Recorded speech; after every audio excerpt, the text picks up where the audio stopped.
see what they can mount for themselves. As Mina, yesterday actually the linchpin a little bit was the opping Cypher. We saw Harmful go absolutely crazy, and Mina is no stranger to that operator, so see if that comes to fruition as Soniqs, look at this, stacked up 3 strong out towards B, and they're going aggressive to steal away this space.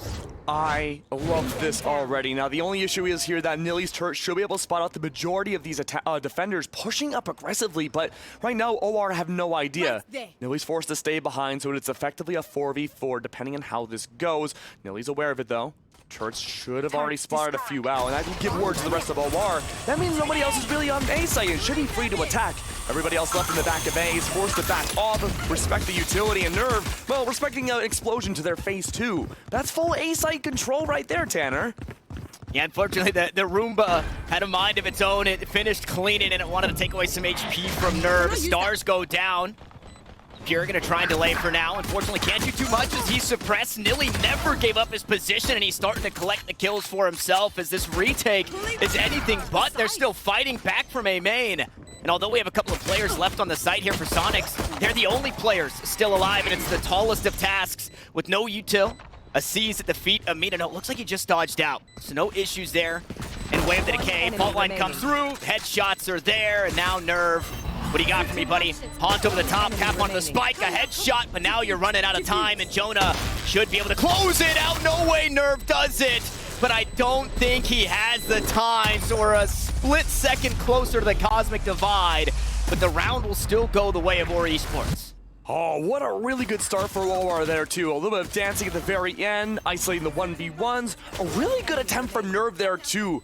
Jonah played a little bit more towards time, almost kind of had to sacrifice Lear there, but keep in mind too, for OR, this attacking side was a struggle yesterday. Despite it being the second half, they didn't have as many rounds to play, but they just weren't able to convert the rifle rounds once they were in their favor. These early pistol rounds did go well, and so they have to buy up here, additional weaponry over Soniqs. Soniqs aren't going to barrel up like they did on round number 1, though. Right outside A main, they're waiting for some sort of impact, but they do have the Boombot that will soon be in their face. Only the Gravity Well and the Nebula coming out a little early is going to stop that robot, but look at this, though. There is an interesting adjustment coming out from Pure and Shank. They're right outside the connecting double doors. OR, they're opting not to go for A yet again. Just like yesterday, Pure knows exactly what to expect when there's no play after the initial utility dump. It might be a re-rotate. But look at this, though. It's another double fake. Instead of approaching A, backing off, rotating, they're re-approaching A, completely silent yet again, but Rooney's aware. Yeah, they haven't fallen off the angles just yet. Still Sheriffs, so a lot of respect still given from OR Esports. They know what damage can be dealt. The Rooney Sheriff can be strong. Unfortunately, it won't be here in this round. Good paint shells to clear out one defender. Rooney the next to fall as Mina gets one back to Spike. Planted with ease and plenty of time left on the clock. Now Jonah gonna have to try and fight his way off the site. The turret there to help. Shots won't land from Pure R. They will, however, for Jonah. And Soniqs. It's gonna be the meat grinder here. A Spectre picked up. Shank with the Sheriff. Cam to tag onto one, but Jonah should still be safe. A couple of seconds away from that fault line. Should be able to slow things down. As Mina pushes forward, he'll be dealt with. More shots to land, and they land for Jonah. The anti-eco looked a little dicey for a second, but at the end of the day, it was only Zeldris who fell to find the second round.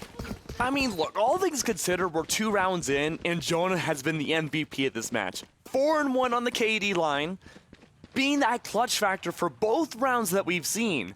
A site is such a hard site to approach a lot of the time for people that play on Pearl, but OR, they're already cleaning up what they weren't really able to achieve yesterday. There was a lot of hesitancy, a lot of maybe lack of confidence when it came to approaching A. They're cutting noise, reapproaching the site. It's already a good adjustment that we didn't get to see against Squirtle Squad.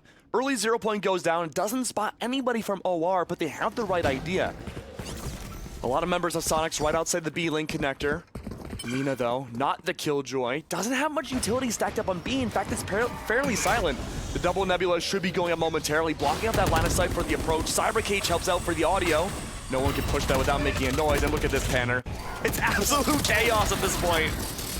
Oof, it is chaos. Fortunately for Zeldris, that was his teammates Nano Swarm and Nilly, so he didn't take too much damage as he just marches his way on through and starts to collect the frags. Shonk, the second on the list in that little black book, only has 3 more in it. We'll see if Zeldris is able to capitalize. He's got himself an upgrade, and he's the only player tucked back site. The rest of the team out towards long, looking to play their util. They're first up. Oh man, that's why heroes don't wear capes. Unfortunately, Astros was spotted, and because of that, Nerve was taken down. And now Rooney and Mina have to try once more. Vandals in hand, Nano Swarm to delay. Haunt goes out, and this is just, there's nothing you can do with it. A Haunted response to make sure, yeah, and now you just have to try and save those weapons. We can see like a mad dash from Nilly and company. They haven't had the best weaponry either, but they're trying to pick up just whatever Vandals they can, and they were able to find the Hunt, take anybody down. At least they didn't get taken out by the spike. But let's see. I don't think Mina gets into a fight here. It comes close, but ends in a draw. Soniqs so far having a similar issue that OR themselves had when they were playing against Squirtle Squad yesterday. They're giving a little too much respect to these attackers. They're waiting for the full spike to go down for the reapproach. But granted though, money has been an issue for the team. Only 2 Vandals to work with, nobody else able to full buy this next round. It's a tough decision. Do you just give the Vandal maybe to Nerve, or maybe Rooney's really feeling themselves and want to opt to keep it just in case? But once again, the gamble stack right outside of A. There is a little bit of dripping coming out into R, but otherwise OR, they're pretty much playing that standard comp again. Just looking for some more impact, see what kind of audio noise they can find at the beginning of these rounds, Tanner, but Soniqs, when they have to go for big, grandiose rotates like this, it makes it really hard to re-engage onto a site. And just like last round, we're suffering from deja vu. Oof. But it's fake! Yep. It's not deja vu, it's Jamie vu. This has never happened. A complete fake over to B. The complete rotate from Soniqs back over to B site themselves. But back on A, that spike lands into the ground. That's full site control. And how far away everybody else is from OR. They're trying to not take the extremities, but they're backing off. They don't have any ultimates to work with for the post plan, neither does Soniqs, but they're giving enough space for them to approach to the site. But there's only a single lane for OR to work with. Nobody's inside Arc Connector. That means it's gonna be a single lane versus single lane for the gunfights. Yeah, and I mean, Pearl is so big, and they were all on the wrong side of the map. By the time that they've rotated over, they've waited out 2 Nano Swarms in the paint shells. There's just nothing Soniqs can do. Or Esports played it perfectly, and you see it there in the call. The Sheets flawless as they find their 4th. There just has not been a Soniqs answer here on Pearl. Yeah. OR have certainly cleaned up their game from yesterday, but Soniqs are suffering from the same exact issue right now, and keep in mind, this is another team that's been flawless so far in open quals and LCQ on this map. And a lot of it comes down, a common factor, Tana, has been these Sentinels. Trying to just stop all of these pushes, find any sort of info. We've seen Mina suffer, we've seen Nilly suffer on the defense. But having the right read potentially right now, tripwires down on A site. It's been the most common place for OR to put the spike down. They're gonna try to make that attempt to have that stopping power against OR's attack, but so far, no avail. OR chooses to back out yet again.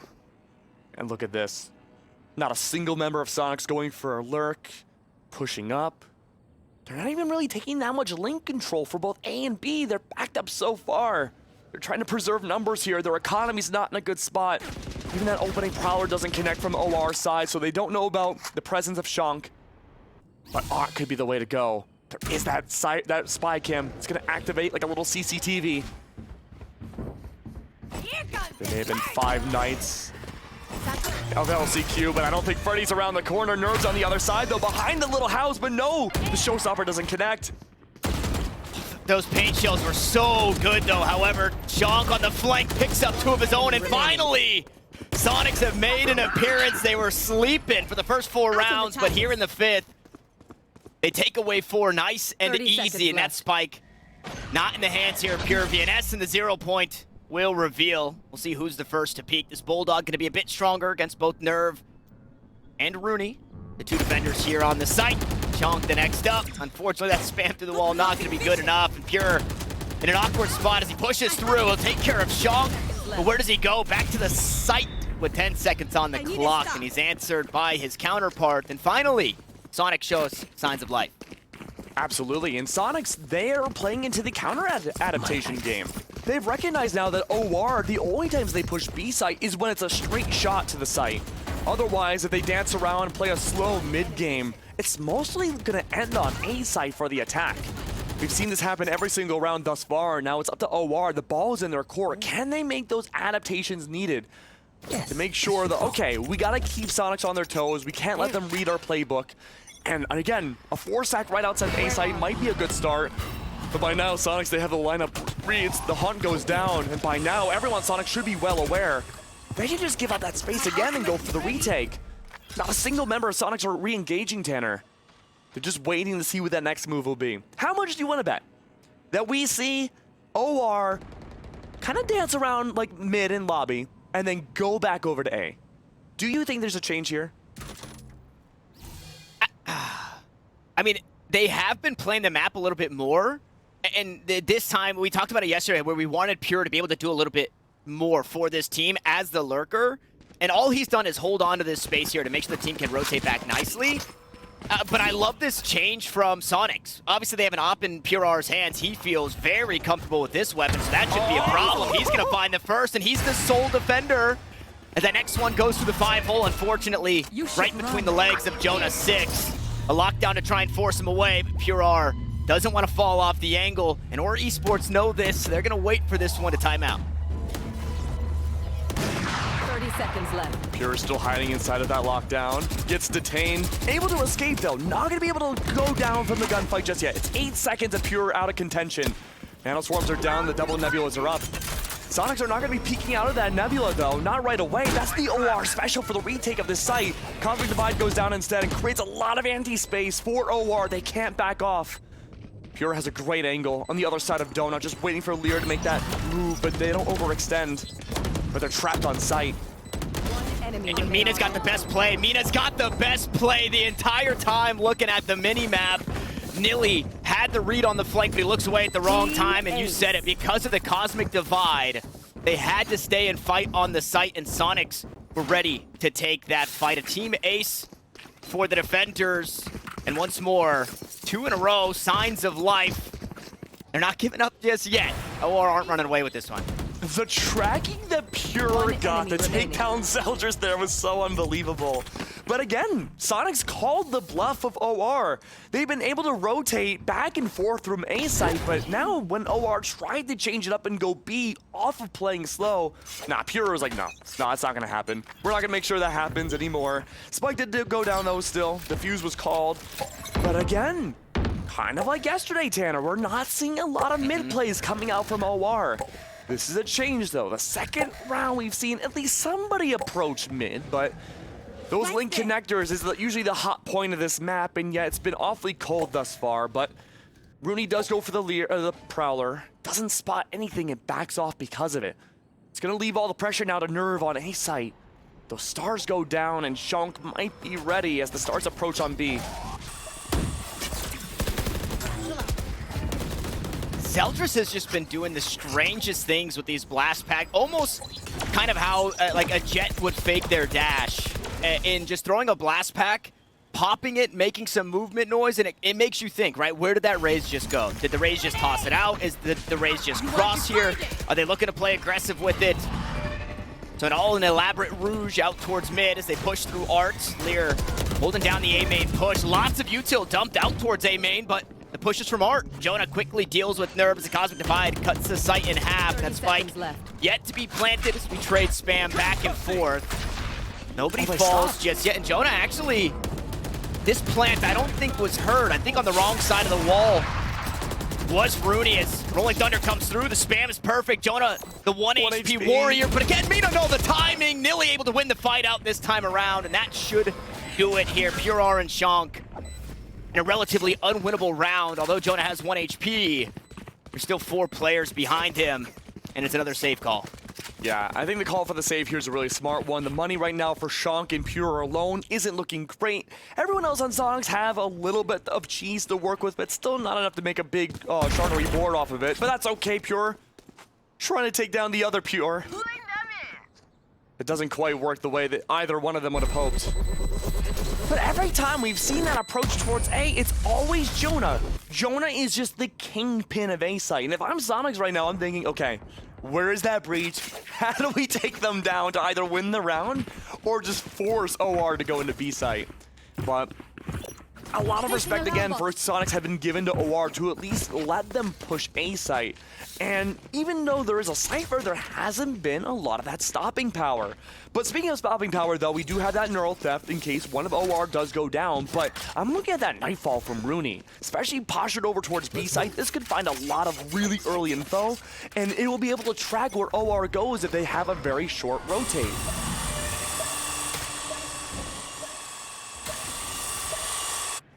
But nothing to start the round. Nerve does overextend inside mid. Does have a little buddy though, it's the robot Shonk. Nilly does push up here. And you expect aggression one of these rounds, and yet nothing happens from the defense. OR though, they can take advantage of this. They have a lot of map control inside of mid. Shonk now powered up behind that box, waiting for that Prowler to reveal inevitably where he is. That's a great paint nade, removing his position. That's full art control for OR. Zeldris again eats a bit of friendly fire, this time of his own, not the Nano Swarm. Blast back to go up top quickly, deals with the Haunt, and you mentioned it, no way was the head spotted over the wall. Rooney down to 8 health because of that spam. Fortunately, Nerve is able to get something back instead of being the first one to fall. He'll find the first kill for his team and slow things down as OR Esports look to head elsewhere, but they're running into the operator.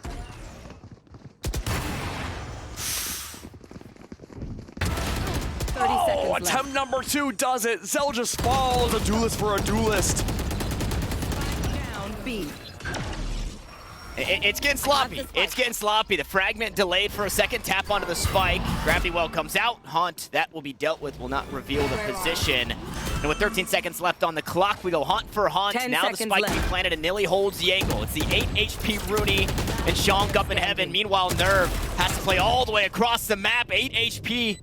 Separates Nilly from winning another duel, but he's only got 31 of his own, and now, some way, somehow, Nilly's the one with the most health on the map. He's got a turret to play off of. He knows that a classic right click should be enough. He hasn't spotted a thing, and Rooney plays it to perfection, steals away the round, and Soniqs find a third. We saw Nilly's point of view. You couldn't even see where Rooney was at. I hope we have a replay of that, because I'm really curious to see. I wish we could see Rooney's point of view there, because obviously you would see a lot more of that field than what Nilly could. Because look at that angle. You look all the way up, you really can't see much. Unlucky, really. Oh, no way! Wow. Thank you, production! That's what the other side looked like. That is just unfortunate for Nilly.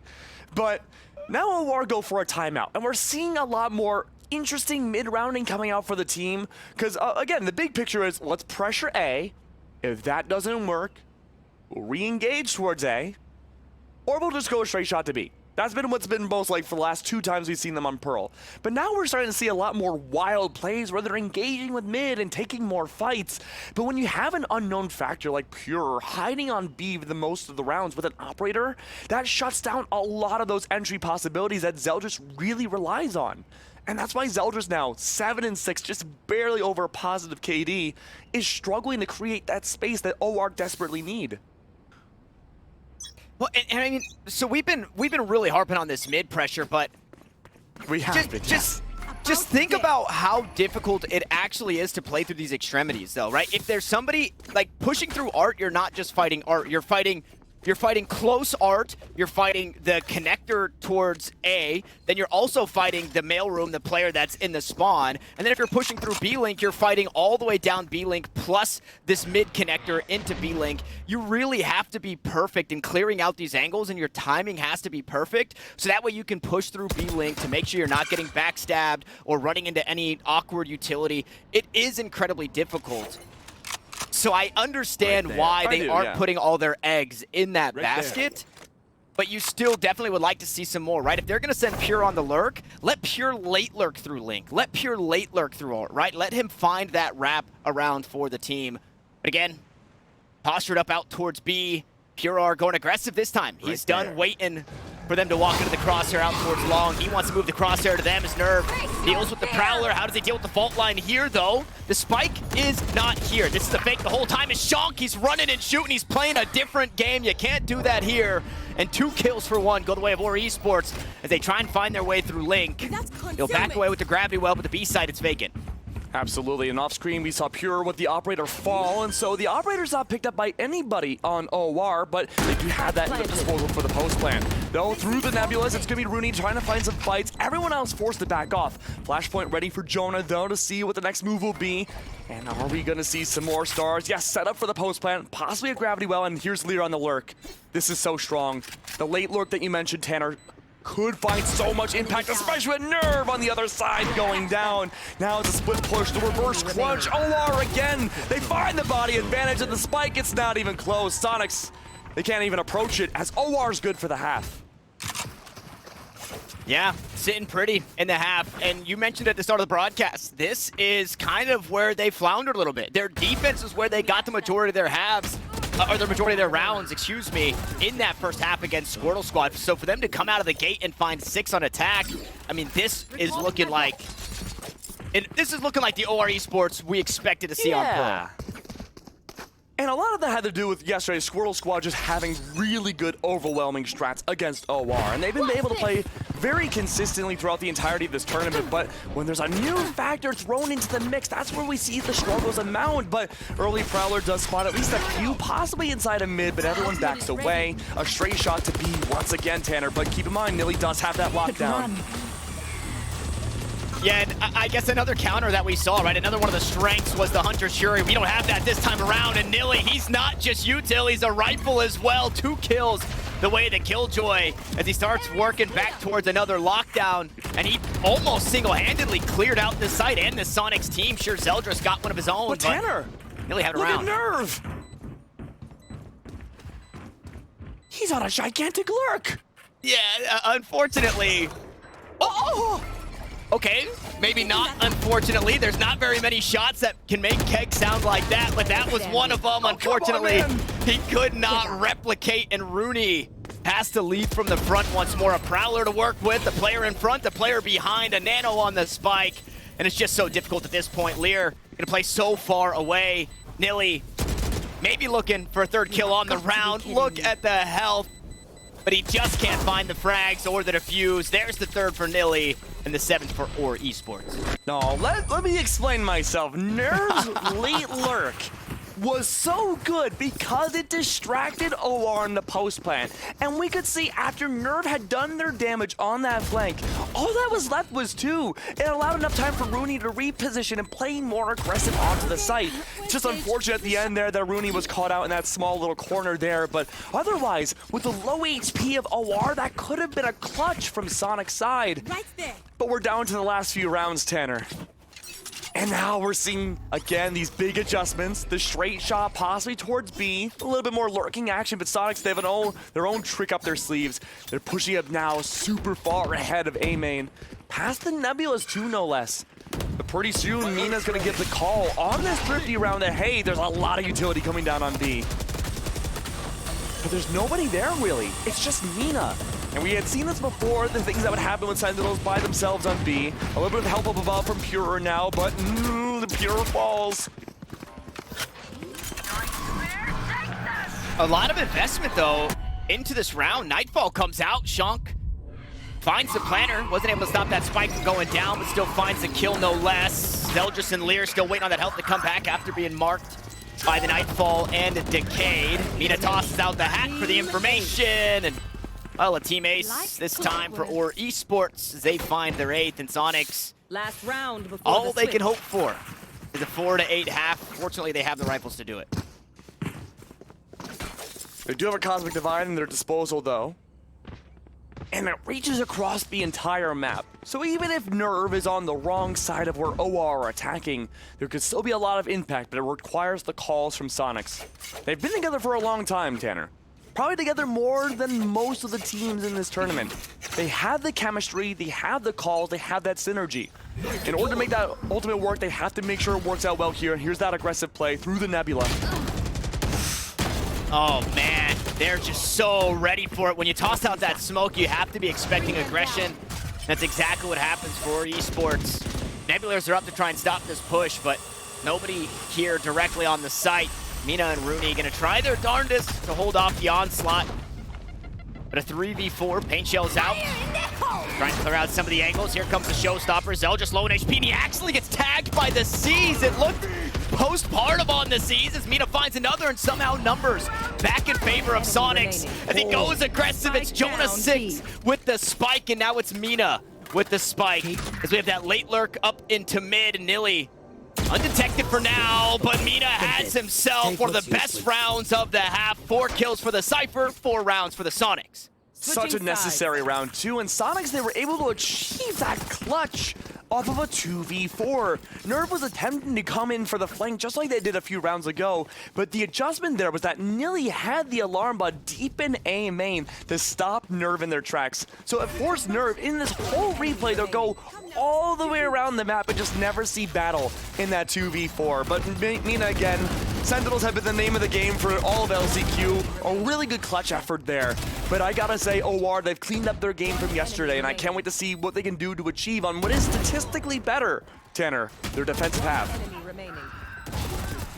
Yeah, 8-4 feels pretty good. Soniqs have to have some crazy stuff cooked up here on attack in order to get through all this, as once more we see kind of that the Nilly setup, right? I would imagine it's something that we'll see more and more as the game continues to progress. Valorant, not relatively new, but people are always looking for ways to evolve, but it's Killjoy utility down, and Killjoy plays somewhere that you would never, ever throw a 0 point, which is deep into those sewers. So that turret, that alarm bot, still going to be perfectly useful even when that knife gets used somewhere.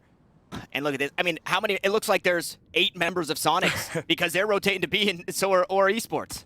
Yeah, this is a big cat and mouse game right now. Who's the cat? Who's the mouse? I think we might have a pretty good idea for that opening pick. Rooney falls, but everyone else now, it's a mad dash for Soniqs to get onto B site. They have map control. Literally nothing for OR to work with here for the post plan. All that's the pressure there was already detected by the 0 point. Everyone else forced to back away, play for gunfights. Nilly's there for the double contact. Ooh, uh-oh, that Prowler gets weird, and because of it, nobody gets nearsighted. And Soniqs, they push deep into the spawn, and they start to answer back. They lost the player they knew they needed to fight for more, and they found so much more than they could have asked. Now Jonah has to do the same, but it might be biting off a bit more than he can chew. Back towards the back halls, headshot onto one. He knows Shonk's position, but Pure returns the fire, and Soniqs will steal away the pistol. They only need 3 more rounds to catch it up 8-8. A really good start for the pistol round game for Soniqs, and now they can buy up weaponry. OR's gonna choose to go for full classics. May try to farm orbs this round if they're able to. No one's close to an ultimate just yet. And not even a lot of utility from OR's being bought up. They're trying to go for the most full save they possibly can, except for Jonah, who did buy the flashpoint. Everybody else, though, are looking for blood here. An absolute gunfight. You know what, Tanner? I'm gonna use your own words against you. Not against you, I guess. But they're gonna go for a death ball. That they are. The only person not in the death ball is Nilly, and I think Nilly was actually hit by the 0 point out towards mid, so I was praising him so much in that last round. This time, says I don't care about the utility. I've got the trusty Shorty here by my side. Oh no! Yeah, this is maybe a grinder for Shonk. We'll see what he can get. Finds a couple of shoulders and a couple of kills. Here comes Nilly, though. Pure there to trade once more. And they lose one, but they take away the round. A pretty good anti-eco with a couple of Bulldogs moving into their bonus. Yeah, I mean, OR were able to take down at least Shonk, so that's some economic damage against the team and a little bit of extra money in OR's pockets. Ooh. But this is going to be the true test. It's Shonk just bought. What's up? Shonk just bought. Shonk's like, okay, what's a bonus, guys? Sure, I died. I'm bringing a Vandal. But I mean, at the very least, if Shonk loses that Vandal, you can always pass it off to somebody else, hopefully. It depends on how close Soniqs play together for. As long as they can make that Vandal not go into possession, really, of anybody, or just not lose it, won't be that bad of an investment. But OR, again, a true litmus test. Their first full rifle round here. A lot of Killjoy utility set up outside B, but look at OR. They're looking for that death ball from last round, but they're bundled up together. The haunt spots out at least Zeldris. Zeldris responds to clear some space using that boom bot and try to make the escape. Soniqs are much more aggressive than OR for their own attack, but not by much. The tread spots Zeldris going upwards and the pings are out. And again, it's just a shoulder spotted, but it's enough for PRR to find some damage. Zeldris forced to back away. Still has a blast pack and paint shells to play with, so can play the stall game should he need to. As Lear just making sure nobody sneaks through to deal with that alarm bot.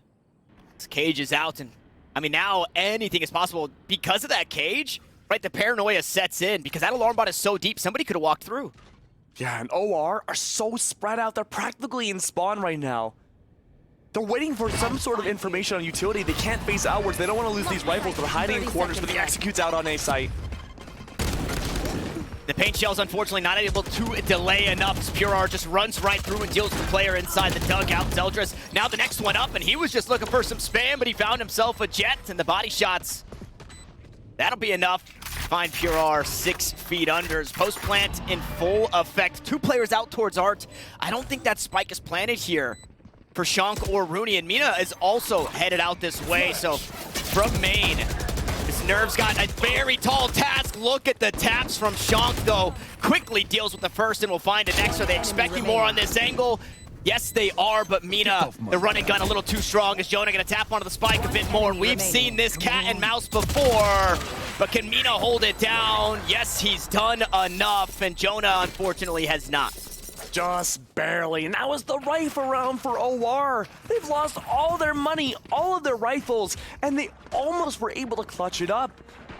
And now Soniqs are 1 round away from tying things 8-8. Now they have full rifles, and Shank, yeah, did eventually fall, but at least that Vandal went to a very good cause. Now they can lead the charge with a null command onto A site. This is such a hard site to play at times when there's a lot of utility going up and against you from that bottom stairs. But maybe instead of A, it's looking like, again, Soniqs are opting to pressure more so mid and A side at the same exact time. They love to go for these crunches. And that's a lot more defaulting than we've seen pretty much any other attacking Pearl. The only issue now is you have Jonah with a stinger right on the other side of that door. Could be a late lurk. Someone might be getting a little overly curious and pushing the door, and Jonah might just succeed. And he's backing off. Stars down, flash out. Alarm bot here. If this makes anybody vulnerable, the Stingers are going to do a whole lot of damage. It took 2 of them, but they finally get the kill as Mina getting a little tripped up. Oh, no way. Through the cloud burst, Jonah just starts to spray on through. Rooney trying to pick up the pieces, but they're falling everywhere. And the eBay Thrifty for OR Esports. Welcome back to the game. How does Nilly do that with the stinger? I would love to see a replay. I mean, Nilly just mows down everybody, and it was a big struggle inside B-Link. Gunfight after gunfight, Nilly's just there to clean up everybody. And now, only just a few rounds into this half has the lockdown. That's so good for post-plan. Can just drive everybody off the site. Nilly's gonna stack up outside of A, most likely to use the lockdown for post-plan on B, just in case. And we're seeing a bit of that default again coming out from Soniqs. They try to pressure into A. And Soniqs are playing much more onto the site this time. No one hiding in dugout up until now. Lear's there for the rotate to see if anyone pushes past the Nebula. But no, we're kind of back to this reset again. Spy cam's out inside mid. But I gotta tell you, Tanner, I love the architecture of Pearl. All the little chairs, the Worm Man. It's such a beautiful map. It really is. You know what else is beautiful? What's that? Pushing B. Especially with Zeldris on an operator. Having the perfect line of sight. Yeah, I don't know how beautiful this is going to be. This might be an ugly sight. I guess beauty is in the eye of the beholder. And, well, Zeldris, the beholder in this one, no. The shot goes wide. But at the very least, they've garnered information that they're leaning this way. And this is a big map. You can't really expect Soniqs are going to rotate all the way back towards A when they've only got 45 seconds.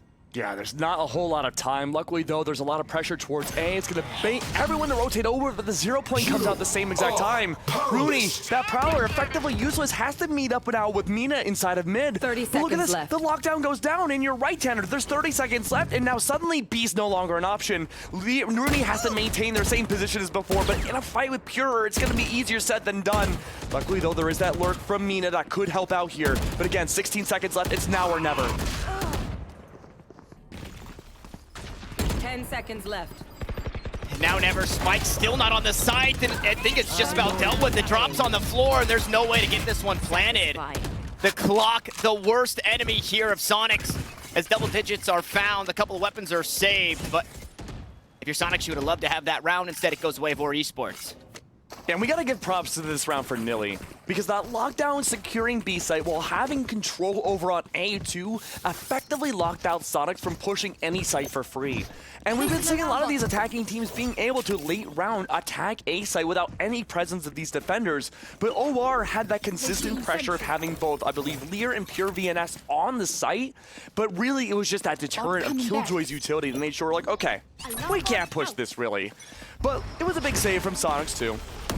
They do have to go for a bit of a save as well. They have some thrifties. They have a two sheriffs in tow. Pure, though, does have that Vandal. And so I could find a little bit more damage here to kind of even out the odds. Allow the rest of Soniqs to pick up weaponry themselves, but that turret gives away everything. They get spotted out towards A side. That Nano Swarm, the timing needs to be perfect, but it comes out just a hair too early. Luckily, though, it stops Soniqs in their tracks. They haven't been able to make map control in the last few seconds because of it. It does allow time for OR to reposition. But the question is now, where do you go next? Is it a straight shot to A, or are they going to bounce around Link more? They're not going A. Tanner, they're going to go Link right into Nilly. And the problem is, like, Nilly isn't necessarily set up for that. He's set up to be in range of his turret, be in range of his alarm bot, and be away from the 0 point or anything that can deny that utility. And eventually that play just comes to fruition because they've never seen that. Now they want to try and plant a spike at A once more, but the Rolling Thunder denies, and the only player who wasn't stunned up was Nerve, and he's gone. So with that, 30 more seconds, and they have to just re-hit this A site, but the defenders are here, Keg.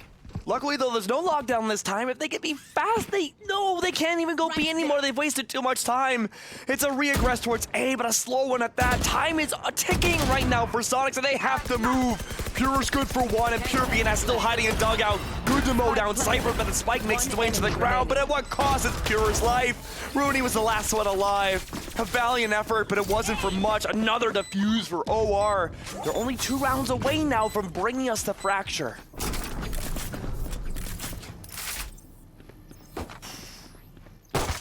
Two rounds away, and we'll see what Soniqs can muster up in this one. It does seem a full buy will come through, full utility basically across the board. Only one Prowler for Rooney. Here in this one, we'll see if he opts into the light shields instead. But yeah, it's just crazy that Nilly eventually gets... He gets frag value out of that position because that's not why he's playing there. But it worked. And again, the last couple of rounds, the clock had been a problem for Soniqs. We'll see if they try to move a bit faster in this one.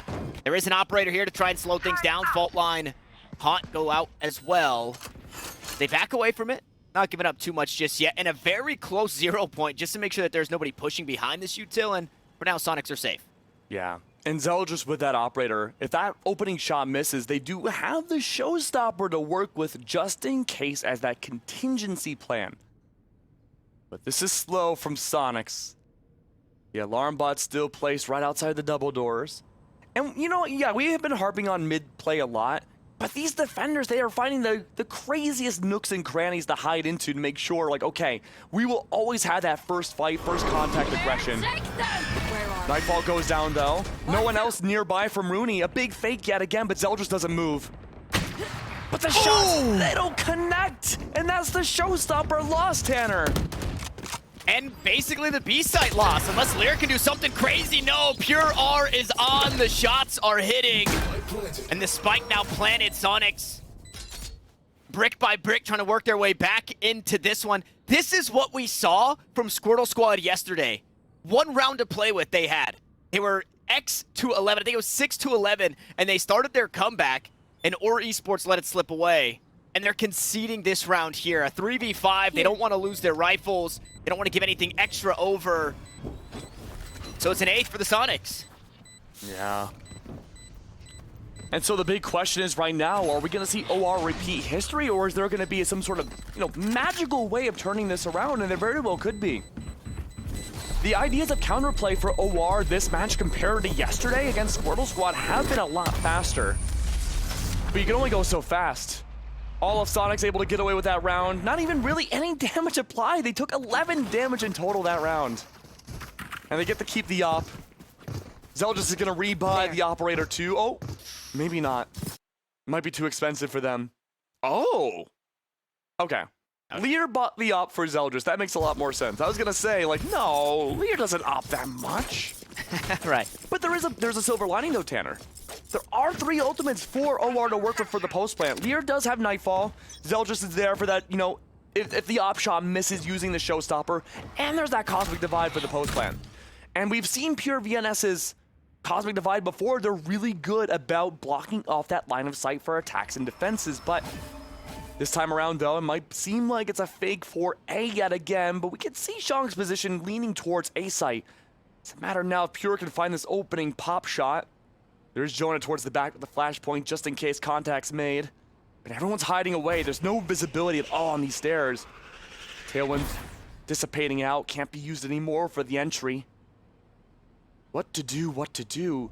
Pure is just waiting for someone to rotate over, but there's not a presence on B to convey the rotate for OR.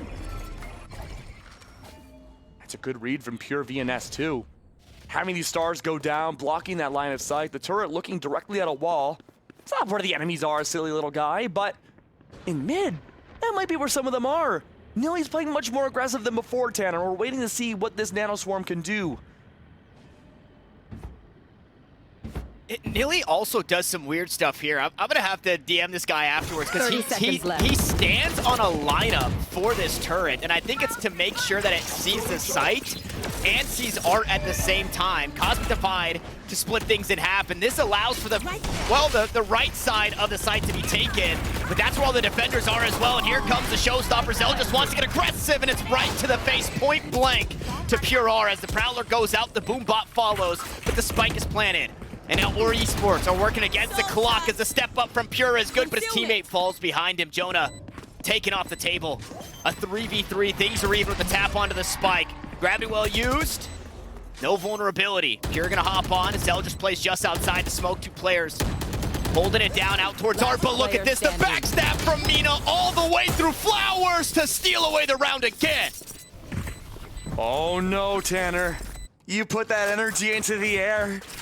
OR, they're just 2 rounds away, and yet Soniqs are creeping up the round counter. They only need 2 more rounds to tie it up. And it was just like yesterday, too, on Fracture, no less. A 13-11 scoreline where, again, OR came so close, they let it slip by there, too. 1 enemy remaining. Mina from the back, these small little flank, good for 3. And this is the timeout from OR. This is the most important timeout of their entire competitive lives. If they don't win this series, Tanner, it was their last chance, and they won't be making it the challengers. These next few rounds are going to be so important for both these teams. The only time we've seen OR win have been 3 rounds in a row, one of which is defuse. They've been able to win all the different win conditions for the map, but they just have to do it more consistently. And a lot of that does come down to Nilly. Now, we were talking about Nilly too, and I have a question for you. I'm going to be speaking a little bit like free-flowing for a second, right? Okay, so, the turret is facing the wall, not towards the players. Is that an anti-flash turret? Like, does the flash not last as long? That might be the strat about why it was facing a wall, not the way you're traditionally thinking it goes. It's just something to think about. Really interesting.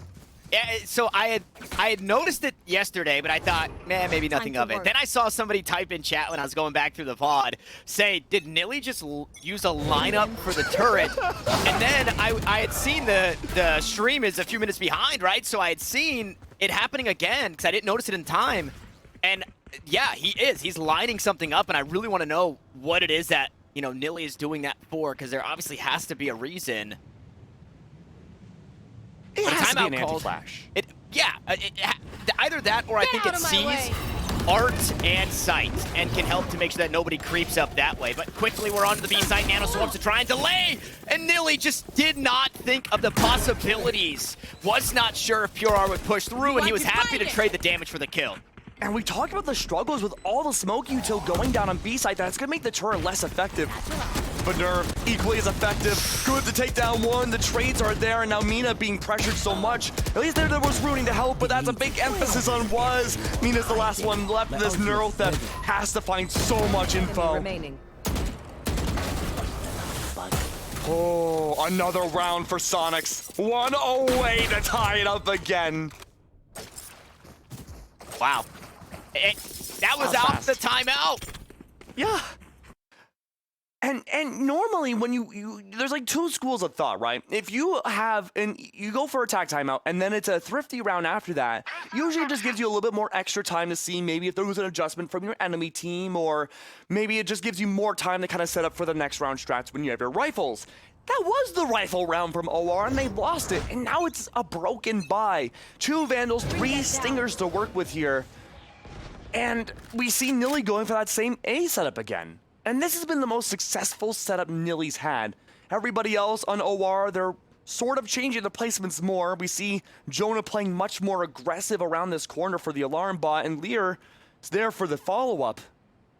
But the problem is, though, Tanner, it leaves pure VNS on an island, relying solely on either that turret or the call from Nilly to see if anyone goes into art, but only a single star divides out pure VNS in absolute carnage. Well, so, okay, this is actually, the turret has to be for this. Because they're playing so passively, it's C-Sight. So if anybody is creeping up here, the turret will be able to reveal either art and sight. And it's going to be first point of contact right here as Pure R creeps up. I think last round it was deeper in, so it wouldn't be able to see sight, but this placement is so smart. You're absolutely right. And it looks like, though, both Pures are well aware of each other's presence. The Haunt goes down, and the Execute should be followed, but the Gravity Well goes on top, and nobody can move. And Mina wanted to be linchpin again, but he gets caught moving a little too quickly on the lurk. He has to answer the Stinger of Jonah 6, and he'll fall. So Jonah has himself a nice little upgrade as the Stingers continue to go to work. This time it's Lear for 2, and now Pure R has to try and hang on with the up shot. It goes just over the top, and finally, Esports will take us to map point. What a desperately needed round from OR. Now, match point. Soniqs only need 2 rounds to bring it to overtime. Could very well see a banger end to the first map for LCQ, or the last one for LCQ. Oh, but what to do if you're Soniqs? Those A pushes have worked out really effectively, but I think you're right, Tanner. A lot of what Nilly's doing, though, with that turret placement, watching both art and inside of sight, gives a wealth of information away that usually the smoke util will not be able to cover. The only real counterplay would be that Mina has to cyber cage out those stairs, but you still need that info to see if anyone's on the other side or take the fight. But it looks like Soniqs again are not willing to risk that. They've been able to find more success on B site and are opting to go that way. Nilly's utility set up outside B. It's a great read, but this KJ setup, it's been faltering a lot for a lot of teams in LCQ. That turret's out in its usual spot. And usually the turret's more of a friend, but with Mina's cyber cages and the nebulas that go down, it becomes more of a foe and doesn't really give you a lot of info.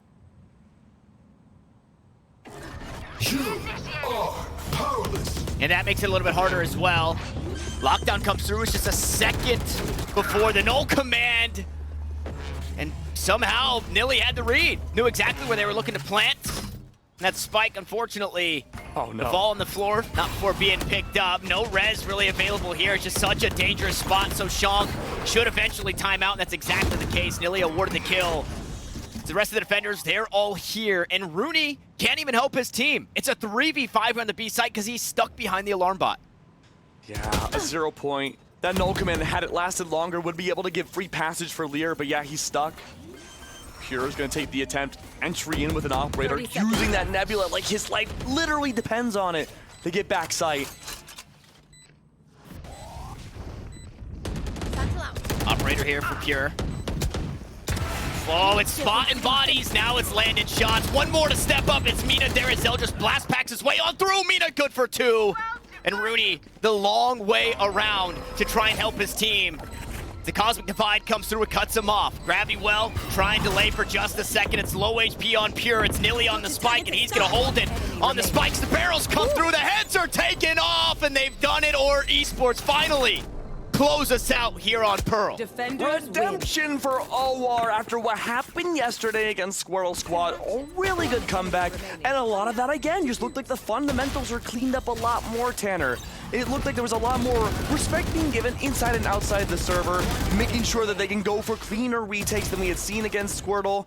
But even on top of all that, I think just the gunfights looked a lot more clean for the team. They were able to bounce around their utility more, make adjustments when need to, and one thing that I think OR in very particular struggled yesterday with on both maps, they weren't able to read what Squirrel Squad was going to do.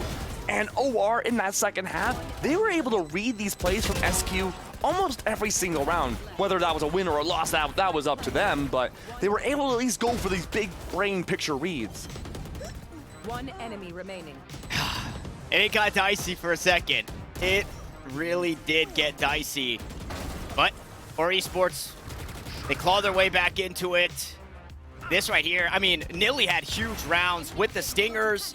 Even this last round here, that lockdown proving to be so important. His play inside sewers on top of it all, staying away from the utility, the 0 point, but then in that one round, finding that kill as Soniqs finally thought, hey, we're going to lurk through all the way through spawn. Let's try and kind of, throw a wrench in things. Nilly was there. Again, a play that I don't think was supposed to happen, but it did happen. It was a good one for OR Esports, but a good one for our first game here in the final series, the last chance of the last chance qualifier. We wouldn't expect it to go any other way, and obviously we have some more for you guys, as we know that it's kind of a run back of our first two maps. Pearl first, Fracture next. That's obviously gonna be after this short break, but before we go, we gotta give some love over to our friends over at eBay, just to let you guys know, if you need anything, you want to try and rock the same gear that maybe these pros are rocking here, you can save up to 50% off the latest gear, right? With free shipping on top brands like Microsoft, Razer, HyperX, and more. You can find everything you need at the right price, and you can check it out now over at pks.gg/eBay. So while you guys are doing that, we're going to rest and refit. The players are going to do the same. We're going to get the lobby set up, and we'll see you guys for Fracture.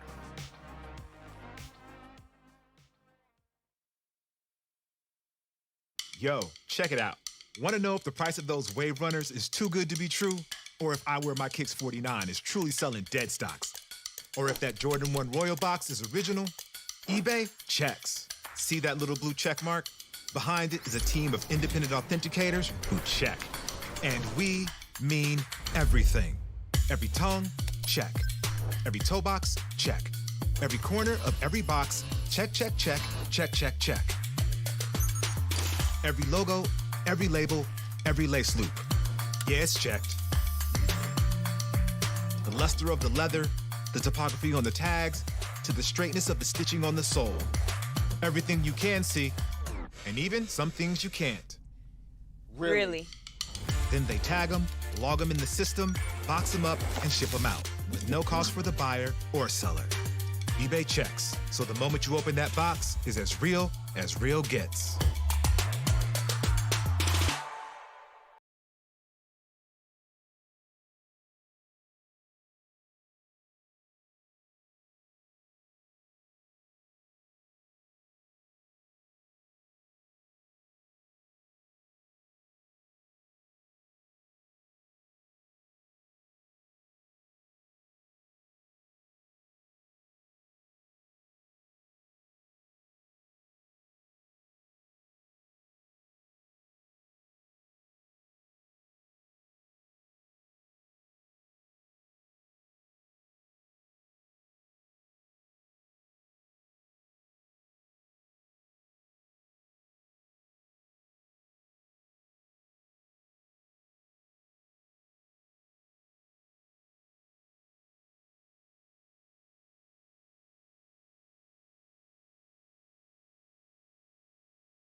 The game starts long before the game starts.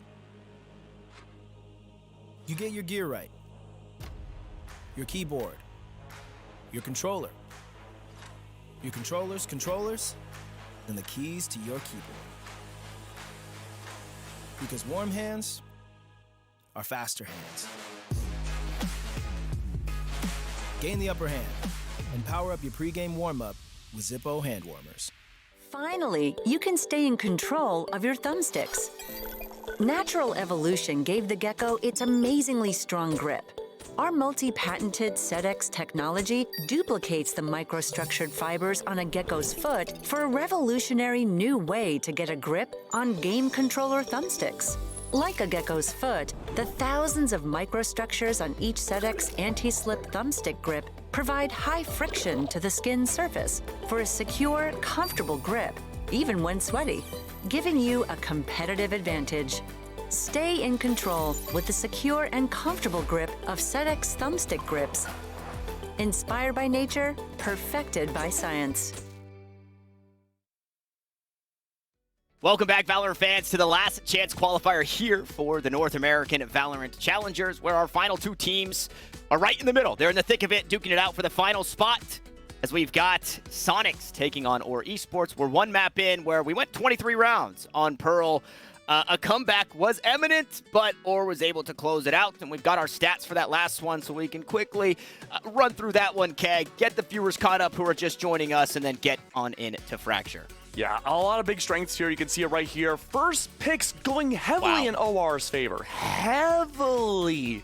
Well, that was the decider yesterday. Squirtle Squad, both maps, had more first kills. So for Esports to flip that script, that's huge.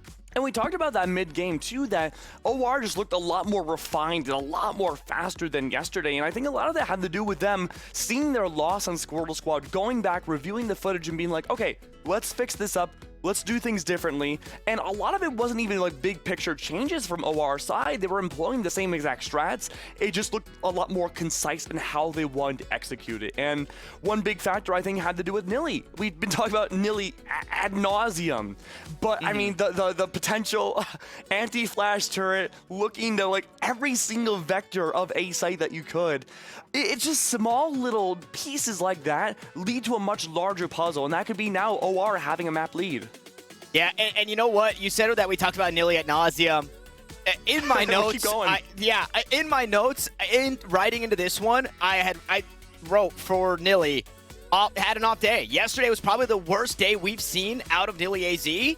And that feels horrible because he's usually doing great things for the team. So for him to have such a slow day yesterday when it mattered the most, he really needed to step up today, and he did just that. He showed us not only in MVP for the team with kills, combat score, first kills being 5, by the way, but you can look at a couple of rounds that the lockdown was just so important. You can look at the Stinger round. You can look at the 2 lockdown rounds where he buys time and Soniqs can't actually hit a site properly. They run all the way back to A, they lose that round. The very last round of the game, right, where it's a lockdown down, spraying through, everybody has to back away, they're scrambling to get the... Nilly had such a good map 1, and that's exactly what Esports needed, because he did not show up yesterday, but he's making up for it today. And see, I'm glad you brought that up too, that Nilly had an off day, because Nilly being that Sentinel role is paramount and so important for the 2 maps they had to play yesterday. I would say Fraction Pearl right now might be the most Sentinel heavy maps you could possibly play. And Nilly underperforming, it just leads to a cascading effect of not doing well for the rest of the team. But Nilly did step it up today. Nilly did well on Pearl. The only issue is that Nilly has to keep that consistency up too, going to what is also a very important Sentinel map. We're going to Fracture next. A big deja vu moment from yesterday leading into today. But for Soniqs, this is a very important map, because every time they've gone up against OR, or back when they were called Stealing Lunch Money, they've never won a series over OR. But every deciding map too was Fracture, and they never won it. So we've got this again, underdog story of the lower bracket run from Soniqs. They've collected 6 heads on their mantle. They need a 7th, and they've already done it. We've already seen them right their wrongs, losing series against teams and winning a rematch series So we'll see if they can do the same. As we've got our agents ready as we head out towards Fracture to take a peek. Now, the change here, and I'm wondering if it changes. I wonder if we play a bit more comfortable, because Nilly looks so good on the Killjoy, and the Killjoy can still do a lot here on Fracture. But nope, he'll lock in the Cypher anyways. Yeah, I was going to push back on that because I think Nilly's a really good Cypher on this map. I mean, you could look at any Fracture game in LCQ and you could talk about the Cyphers and their impact defensively on B site all day long. But Nilly was a really good really good pioneer of that way earlier on in qualifiers. But no real changes here. In fact, we have a mirror mode matchup. I'm not really expecting anything too different. We were actually seeing a big 20% increase in Killjoy picks at the beginning of open quals. But by the time we're down here on Fracture, it's pretty much Cypher City. And you know what? Yeah. I'm here for it. I'm glad our boy's getting the time to shine now. Yeah, I don't know. The Killjoy's so strong. The lockdown, having 200 health, is so strong. Okay, think about this, right? I'm listening. So what the Brimstone brings to the map is post-plant and the incendiaries, able to stall on defense, the orbital strike to clear out tower when you're hitting B, to clear out generator, canteen, whatever. Now you bring a Killjoy into the equation. Now that orbital strike, it's one less tool that you have, because you'll have to use it to stop the lockdown. You won't just be able to use it on tower to clear out the site, right? I think it really makes the Brimstone players think about how they use their orbital strike. I have to stop talking about it, though, because we don't have a Killjoy here. What we do have is the map is ready. The players are ready to get underway. It's do or die here for Soniqs as they're down a map against our Esports, and we'll see if they can get the wind in their sails as they start on the attack. Sure, there's no Killjoy, but it does change the dynamic of the map and how attackers play it. Now, the only team that's been able to be the exception here is the Nation. They're not playing right now, so we don't have to worry about them, but they were oftentimes engaging on tower immediately into a round. Most other attacking teams don't. But it's looking like it's going to be Deathball versus Deathball again, Tanner. That 0 point may give away Pure, and it does. Oh no, here it comes.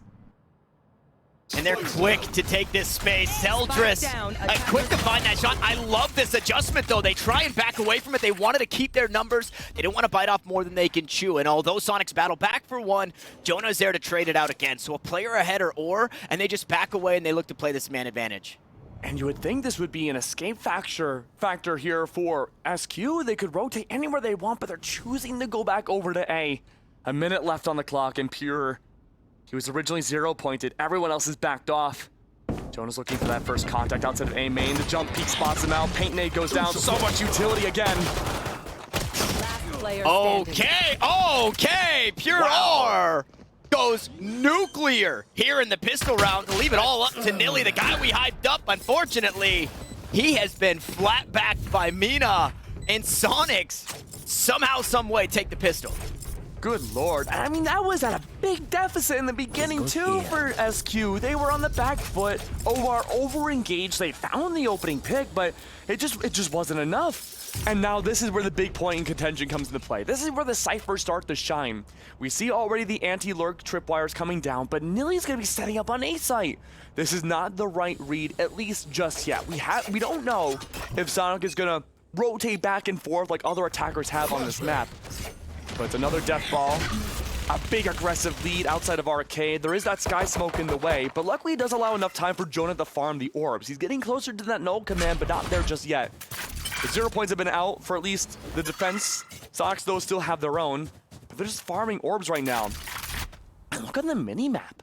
OR, they're going for this slow rotate back over to A, and for one of the first few times we can see it, this is actually the right read for a full team rotate.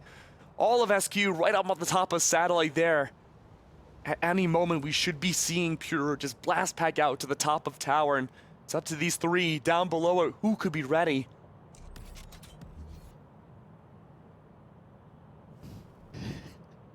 It's silent.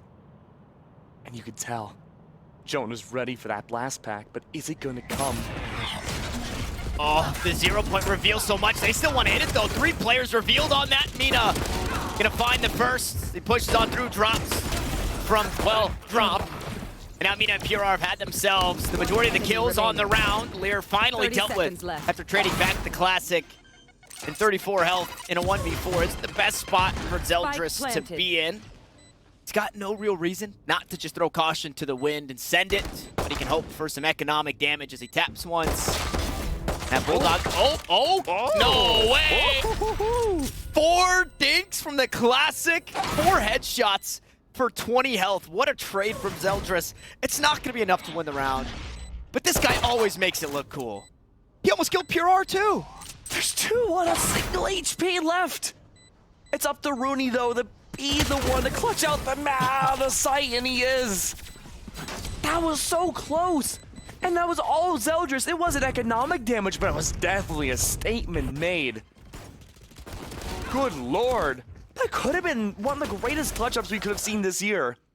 But it came so close. That was almost a 1v3. That got scary, and although he didn't find kills, there's still economic implications to that, right? Because so many players were low health that you have to rebuy shields into this round. So good damage overall from Zeldris, more than you could have hoped for in that situation. Although now he has to try and get out of dodge. Paint shells out, and 2 players were too many for Pure R to deal with. Although they were stunned up, it's Pure R who gets taken down. And Soniqs having these overwhelming forces, it does allow the mirror mode match for Lear to take down Rooney. Not a lot of flashes left for Soniqs to work with. They do have Shonk though. But now they're stuck inside of A main. Nowhere to go. Any option left is going to meet into a gunfight. Respecting that tripwire though, it's the defensive backing. Just waiting to see if anyone over-rotates, but the answer is no. Everyone on Soniqs left are inside of sand. They're trying to go one step at a time. As a singular unit, waiting for someone to overextend. Zeldris making a lot of noise to be that distraction. Being like, hey, I'm over here. Don't worry about top tower. I'm right here. But no one's top tower. Instead, it's waiting for Zeldris to be that opening pick, and Nilly and company, Lear down below, to find that 1v3. One enemy remaining. Okay. All right, Lear. All right, Lear. He's going to cap off the sheets flawless. And yeah, I love that play because they had that high-low. I was thinking, okay, Zeldris, you were just going to get spammed, right? Top site, you're jump peeking. But even if he is getting spammed, the play was always Lear will swing and find those kills, whether it be main and Sands. And was out towards Sands, sprays down all 3 for the flawless round. That was just the bonus, but even coming back into this one, what's supposed to be the full buy round because of, again, the economic implications of the damage Zeldris did with the Classic, Mina's on a stinger. Flash. Look at all these pings in the minimap right now for OR. They had the right read about tower. Jonah's up there. And again, that singular unit of Soniqs, -1 on the lurk. They're playing it slow and they're very silent. They're not going to take rope just yet. They don't want to give themselves away, but there is that tripwire. And Soniqs are in deep right now. It's going to be so hard to rotate out. Sky Smoke's underway. Opening pick not coming out just yet, but it's Pure to find it. Pure versus Pure. Another fall. That's full B-site control. Orbital Strike suddenly out of nowhere doesn't find anybody. That was for top of tower. But Soniqs now safe for the rotate and for the post plant. They have full site control and there's nothing left for OR to take over. They're not even making an aggression towards B. They're playing for the save. Full utility too.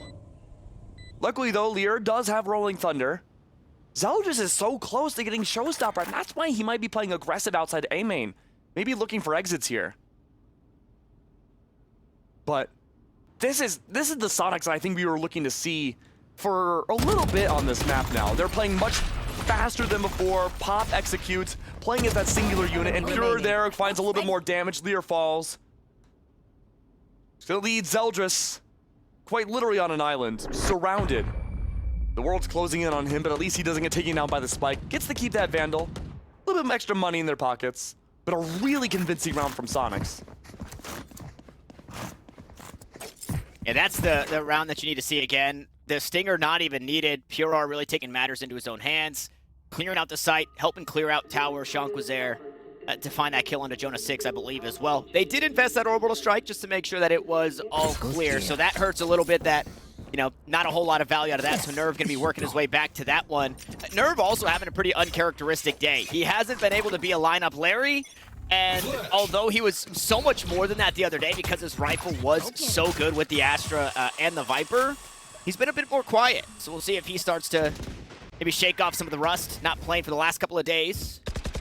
Map number 2 might become his map. Zeldris plays the high ground. This is such a scary position for Soniqs to have to deal with, and we'll see if he can see over the top of the sky smoke. For now, it's farming simulator here. Yeah, just, you know, farming the orbs. They grow naturally. GMO free. Looking good right now. There is that tripwire at the top of Satellite, though. That's going to be, again, a little bit trickier to get past than we had seen the last execute from Satellite. It has to be destroyed. I don't think you can blast back over that effectively without making too much noise. Look at Nilly, right below Satellite. This is a great read, but they are choosing to back off here. We're looking at maybe a 1v4, depending on Nilly's positioning. Oh, no! Nilly lets it slip away. So unfortunate. Lear was able to get one back, but swiftly traded. I mean, that right there was an Uncle Rico throw if I've ever seen one. Mina could throw a football over the mountains. I believe it after he tossed out that hat. Still looking for some extra damage. That spike continues to tick. The trades are back and forth, but you cannot afford to trade 1-for-1 anymore when you're one player down. Now make it 2 players down as Jonah, the bank account, calling him, saying, hey, you do not have the funds for this, so he will back away and look to hang on to that Phantom. Yeah, what a good fast push again from Soniqs. They did take a little slow in the early game. They put a lot of utility pressure on B. They rotate back over to Satellite, and again, the blast packs from Pure have yet to be contested. Whether that's him going to the top of that small little tower on A site, or even just below Black Box on Sands. Somehow Nilly didn't find that shot, but when you have that big, gigantic, like, ball of meteor pretty much crashing down on you, how can you expect to shoot a meteor? But that was a great showstopper coming out from Soniqs, and it cleared out so much space for them to take over the site. And so far, both sites really have been super effective for the team that they can choose to go wherever they want. It's more so just trying to figure out where they think the majority of OR could be and finally try to win out these rounds more. But big 4-stack outside of B site here. Not the right read against Soniqs, though. It's a fast push back over, and it's going to leave Jonah in a precarious spot. He now has to escape to the top of Satellite and just remain hidden. Spike drop. Okay, he is the guy that needs to stay alive, right? The only rifle on the team, and if not stay alive, at least die in a position where his teammates can retrieve this rifle. That's exactly what he's doing. Like you mentioned, Keg walks away from it all. Nobody on the top side of the map. It's all 5 on the south side of Fracture, 4 on the site. And I mean, they're going hunting for more. It looks like it's our esports season here for Soniqs. Oh, Mina. Oh, Mina, there you go. Good for 1, and already in the back lines of spawn. Soniqs, they've taken everyone down except for the only person with a rifle, but at least showing to make sure it's not a flawless round. But unfortunately, it doesn't go beyond just a single kill. Nerf falls.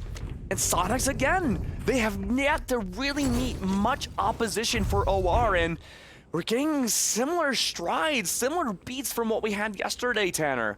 OR, they had a close game on Pearl, and it was close on Fracture too, but it was a big lead difference for them in the beginning.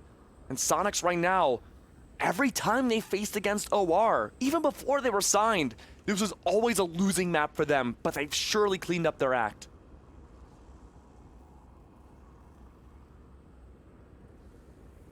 So we have to put on Coach Keg, Coach Tanner outfits right now. We have our suits on. You actually had a suit that was exactly like mine. We were both going to wear light gray. But, you know, it's okay. You put on your coaching outfit. Perfect. So what does OR do here? Because we've been seeing them gamble stack on a variety of sites trying to read early on for Soniqs, but oftentimes they're finding themselves in these situations where they're forced to rotate mid-round, which generally isn't that big of a deal, but it puts them in off positions where Soniqs are just able to get 1, 2, maybe even sometimes a 3K per player, depending on the site, where they're just completely uncontested. But with 15 seconds left before we get into round 7, we'll have to wait and see what the adjustment can be this time. I do like that tripwire at the top of Satellite. It slows down Soniqs for at least a little while, and maybe even has them second guess a little bit on what the next play can be. But they do have the right read here about the 2.5 stack outside of A site. There is that floater of Lear, and he's the half who kind of bounces between both A and B. But it's that slow descent over, and I like Zeldris here as that first point of opposition. Not gonna expect that operator. Oh, maybe they do. It's a little late for the swing, but Zeldris escapes. He's got that nade just in case. It won't destroy Nilly's tripwires anymore. Powerless. Ooh, that flash didn't actually land. Zeldris could see it all clear as day. He'll take the life right out of Pure R. Nilly holding it down on the site here. One just underneath, but dealt with this Shonk. No more pulses, means no more resurrection. The Null Command has since fallen off. Paint Shell's out, and Rudy's been undetected. Now he'll be known. The fault line caught him on his feet. Zeldris starts the round a little sleepy, but picks up 3 to wake up the rest of the defense, and or Esports get it done. But Keg, I don't know if that is the answer, right? You can't expect Zeldris to do that every single round, to dodge the flash, to hit the shots for 3 of them, for Nilly to go undetected. This takes a lot.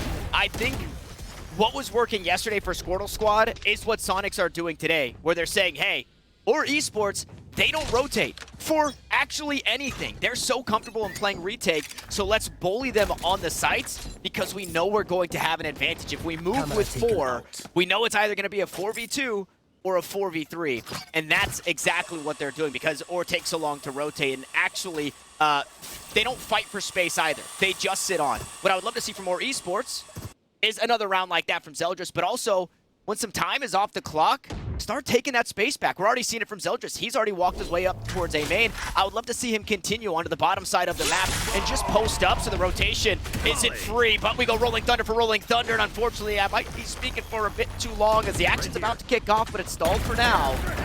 Oh, beautiful spray, no way. Pure gifted 2 kills, and he wants some more as he tosses down the stim. Rooney, Nerve, Mina, the 3 that stand against the 5, and Mina stands no longer. It's Zeldris to take away the space to find the backstab.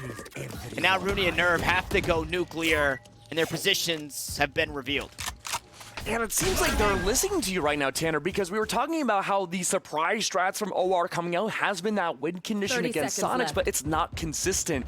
But now just kind of waiting for a few beats and then pushing up. We saw Zeldris take down Mina, and that was so strong to remove all those tripwires. And now look at OR. They have plenty of freedom in the southern part of Fracture now to play around and catch out these rotates just like Pure. Good for 1, making it a 4K. A beautiful Sheets flawless there for OR, and they're back in the game. But going off what you said, though, Tanner, I'm inclined to agree. We're seeing very predictable stack-ups from OR. They're going for the same rotations.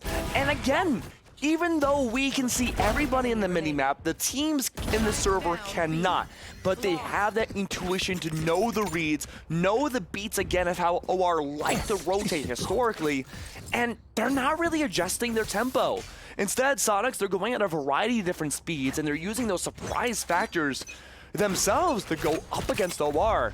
I do like Zeldris on that operator. He has been great for the opening pick every round that he's been able to have it so far. And I feel like that's a surprise strat that's slowing down Soniqs drastically. Look at the respect now. Zeldris takes down that opening pick, and now Soniqs aren't able to push into A anymore. They're forced to play slower and now rotate over the B, and look who's already there. It's Pure. Hot off of that 4K from before, already ready with that orbital strike for going for yet another. Molly goes down prematurely though, Nerve. Still looking for those gunfights blind. Zeldris propped up on a literal sniper's tower looking for Rooney. Has the right idea. For the southern part of the map now, Tanner, there's no way for Soniqs to push in without taking a fight.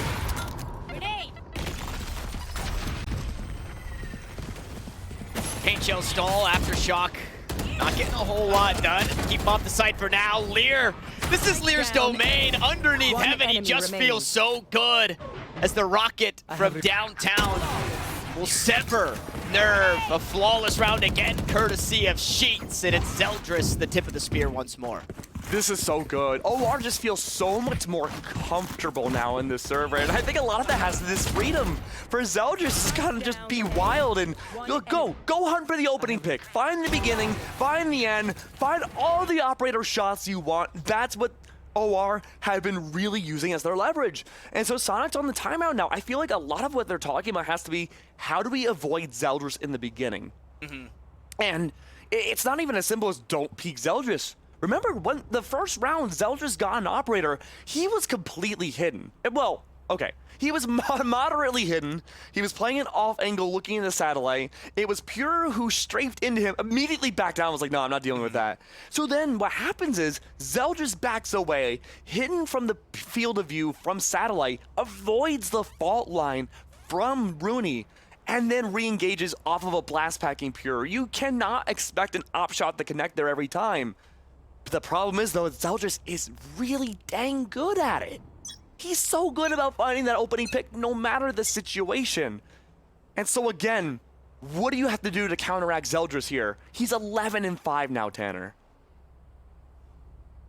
Yeah, and it's hard because it's not just Zeldris. Like, sure, yes, Zeldris is going crazy, but he's also got this pocket breach that is just working so well, right? Zeldris takes the shots, paint shells out, needs to get out of dodge with the op, and it allows Lear to swing from under heaven while his teammate hides safe in heaven on the A side. So the pocket breach is also a real thorn in the side for the Sonic squad, and now one round separates, 4 players stacked up here for Soniqs to hit this B site. It's not the best buy. They muster up what they can, buying for next tier.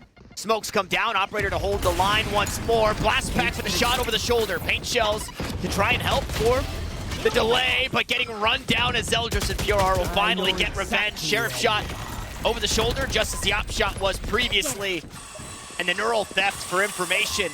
It allows for so much as the rotations are coming from the top side, and the Stinger holds a close angle. It's only Nilly directly here on the side as the spike continues to tick, and guess what? It's Solid Snake in the back line once more for Pure. Tanner, look at Nerve, beautiful kill. Taking them down, almost a mirror mode match once again. A 2v4 for the post plant. These defenders struggling now. What was a dominant round in the beginning, but now not so much. All that's left now is Pure VNS. A 1v1 against Pure, just arms the Stinger. Pure's got that showstopper. Looking to strike, doesn't connect. Yes, it does. Great for Pure. The battle of the Pures once again. Soniqs now 6 for the half. Good lord. That was down to the wire, though, Keg. It was. And I'm surprised because I misspoke and I said this was, you know, a bit of a dominant round from OR, and it wasn't at the time. Soniqs, they were able to take advantage of the fact that, well, I mean, not that they would have known, Zeldris was not looking at where the majority of the team was for the first time. And so all the sky smokes, all the chaotic utility, it prevented from that operator from succeeding. Luckily, though, round still won for Sonic's side, but there we go. Fast blast pack, Pure. Assuming that maybe the buys aren't there for the operator this time around, he'd be wrong. But again, Zeldris playing at an off angle. It's up to the owners of Nilly to hold the entirety of A by himself. And even that boom bot doesn't spot out the tripwire. No one on top of tower either. Oh no. OR, Tanner, they were doing so well about being right on top of Soniqs for these executes, but now they're playing safe again. I'm a little nervous. Because they were able to take these gunfights so well. And now they're giving more respect for SQ again, not pushing up, not allowing those setups. Soniqs might be able to take this back again. Smoke's down. Yeah, seemingly trying to find control once more. Incendiary goes out. Pure VNS gonna have to try and hold onto the site. Oh no, he's actually done enough to stall, to delay. The rotations come through. And with that, Soniqs look to head elsewhere, but they're going right back into the trap. Zeldris here. Nilly has the util as well. And Mina maybe not going to be the best to help his team on the site because he's got an operator in his own hands. They push through Sands. Nerve to find the first. Lear tries to do it. The dynamic duo. They trade back and forth. Lear for Zeldris. A 2 for 2 in that spike. Still inside main. It's Mina to push on through to try and find the plant. And he's going to be holding here on the site with an operator, Keg. This does not feel good. We'll see if he can walk his way on out. He'll find the first. He's got the camera. Bolt line comes through. Fragment at his feet, and he survives for another. Zeldris stunned up. Looks to play the blast pack. It's going to be off the off as the shot goes through the wall. It lands to Mina. Zeldris is insane. He's about to do it again. There's not a lot of time, though. He's got to hop onto the spike, and Rooney gonna try and play this one perfectly as he looks to peek once more. We know what Rooney can do in these positions as that shot goes wide. The Phantom spam the cross, and Zeldris is him! Is there time? Oh, just barely enough time. A second and a half left. The stall factor, though, from Rooney was really impeccable. You could see the accuracy of those shots off of the operator. And picking up that Phantom right away. And Mina too, operator v operator. Two least likely agents you would want to see the op on both have been able to find so much damage in doing so. But that pick up the Phantom right there, that was the clutch factor for Zeldris. What a great play. And now OR, they only need this last round to tie things up 6-6. And I was so nervous for OR in the beginning of that round because, again, they were playing so far back. Their rotates were a little slow at times, but they were right on the money for the post plant. And now the adjustment here, pushing up a little bit more aggressive. 0 point goes down, spots all of them out, but it's not going to stop them right away. Instead, though, they back off, though, after finding those initial shots. Mina's right on the other side, though, Tanner. It's a big crunch yet again, but one side of the jaws is a lot stronger than the other. Prepare for hellfire. Orbital strike. To force Pure off his angle. They try to walk him into the spam. Unfortunately, not a whole lot found. If anything, it's actually Pure R who had taken some damage at the end of it all. And Mina has always been the player comfortable with having that lesser weaponry. We'll see if it comes to fruition as Pure R already taken off the table. The 6-6 is looking quite doable here for OR Esports. Yeah, but Soniqs is going to make that slow rotate back over. There's only 40 seconds left.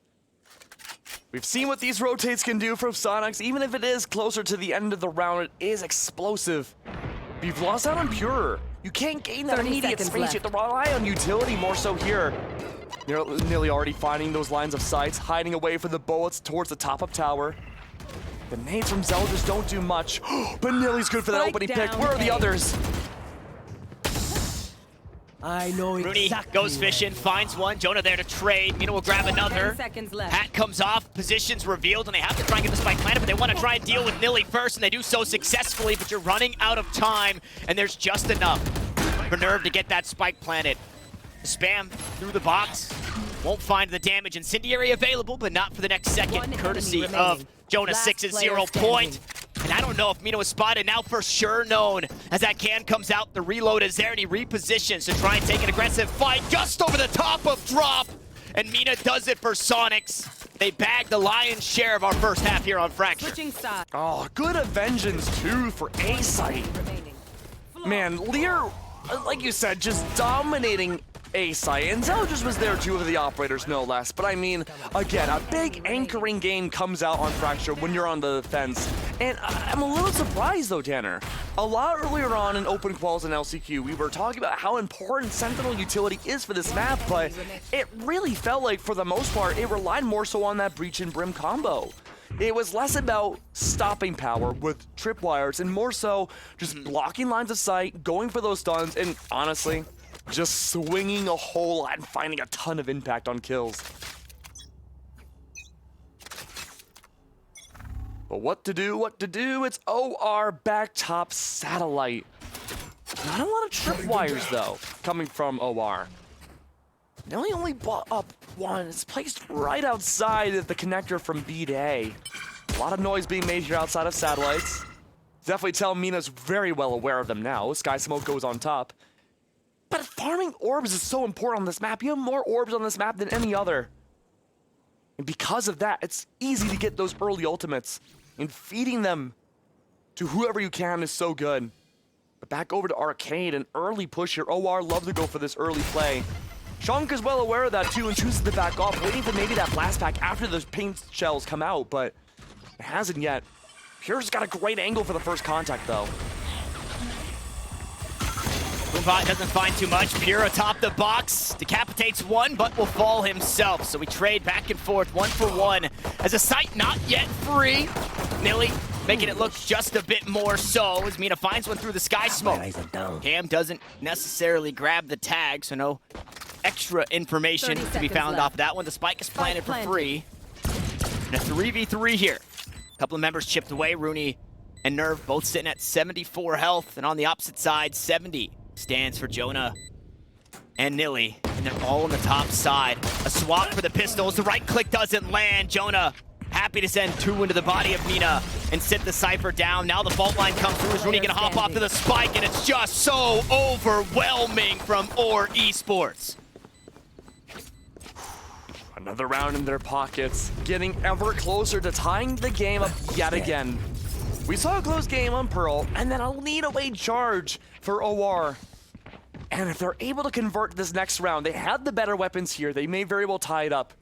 Soniqs, though, they have to play this very cautiously. They can't buy as much utility as they normally could. They only have Sheriffs to work with. And Pure does have their nades. No Boombot either. But that was a really good take from OR. They were able to convert out a lot of that linear aggression outside of Arcade. And he collapsed on the site. Now the response here from SQ, playing right outside B main yet again. Maybe trying to catch out OR before they can make their way fully in the A lobby. But that tripwire, again, in the way. Mina's choosing to respect it. 0 Point doesn't spot anybody, at least on the corners of A. No one pushed up aggressively there. Allows a free take for the orb.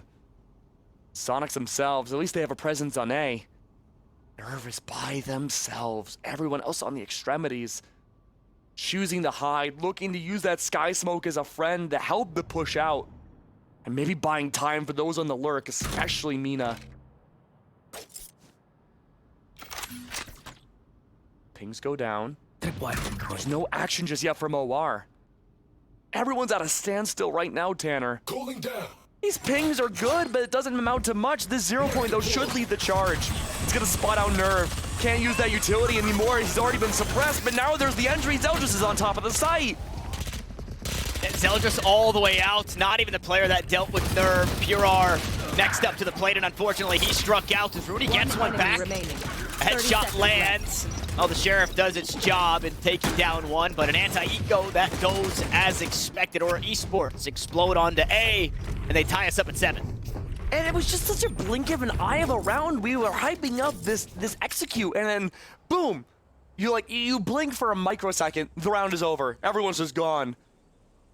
And we talked about how important these rifle rounds are. This is, again, possibly one of the last true real tests for Soniqs here. They have their full armor, well, they have their full rifles, but they don't have full shields. And look at how little utility can be bought by some. No fragment grenade for Shank. Mina's able to full buy all of their utility. But again, aggression's met with aggression here. Soniqs have been able to find a lot more impact with that. But again, it amounts to nothing. Instead, OR choose to back away, re-engage so far pretty much in their own spawn. But Soniqs are already well on their way to rotating A. It's what they've grown to expect from OR and how they play their attacking rounds. But they might be in for a big surprise, Tanner. Especially Pure, looking the wrong way. Waiting for somebody to approach on Arcade that will never come. But at least now there's a friend. Pure has Shank to work with.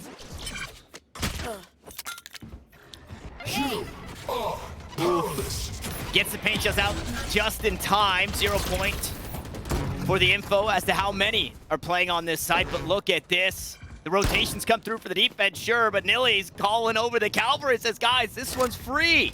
Let's take this here. Tosses out the cage.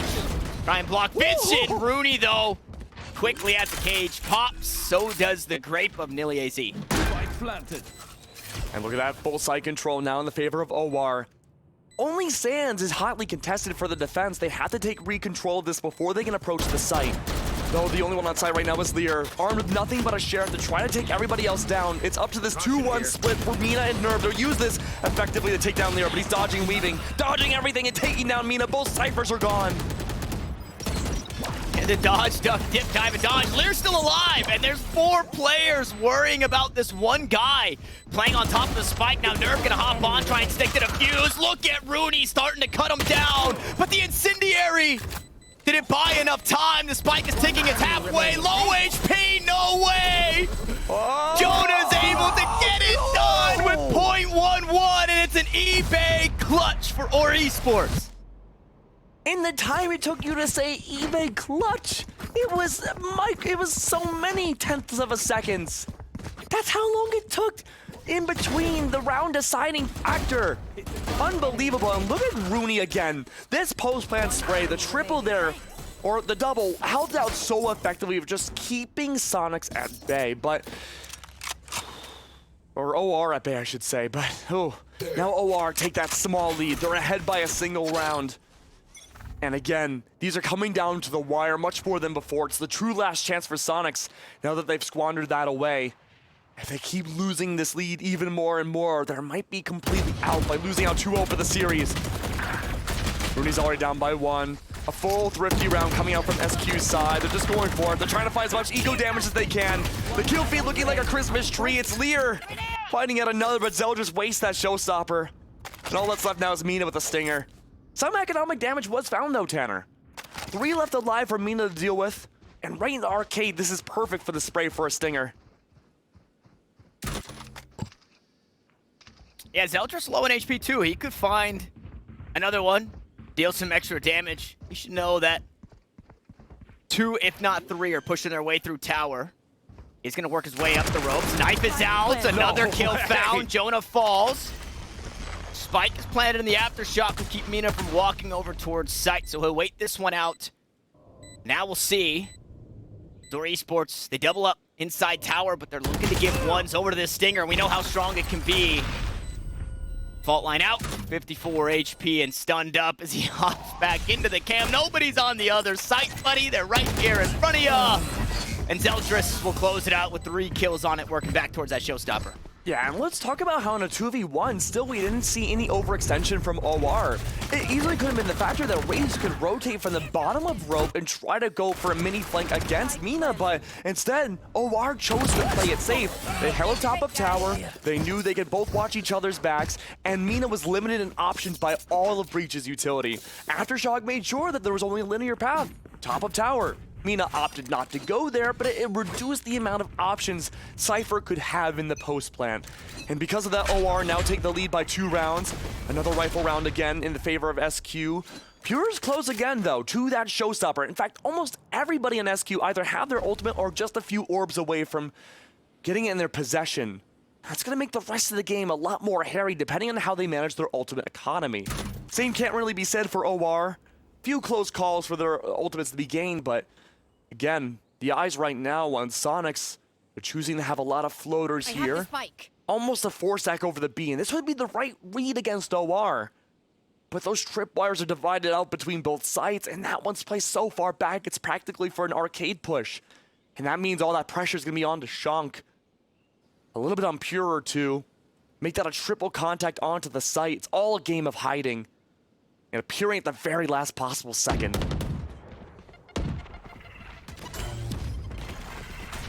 Pure with the high ground. He's stunned, however. Shonk, now would be a time to show up. The best time possible. Picks up his 2.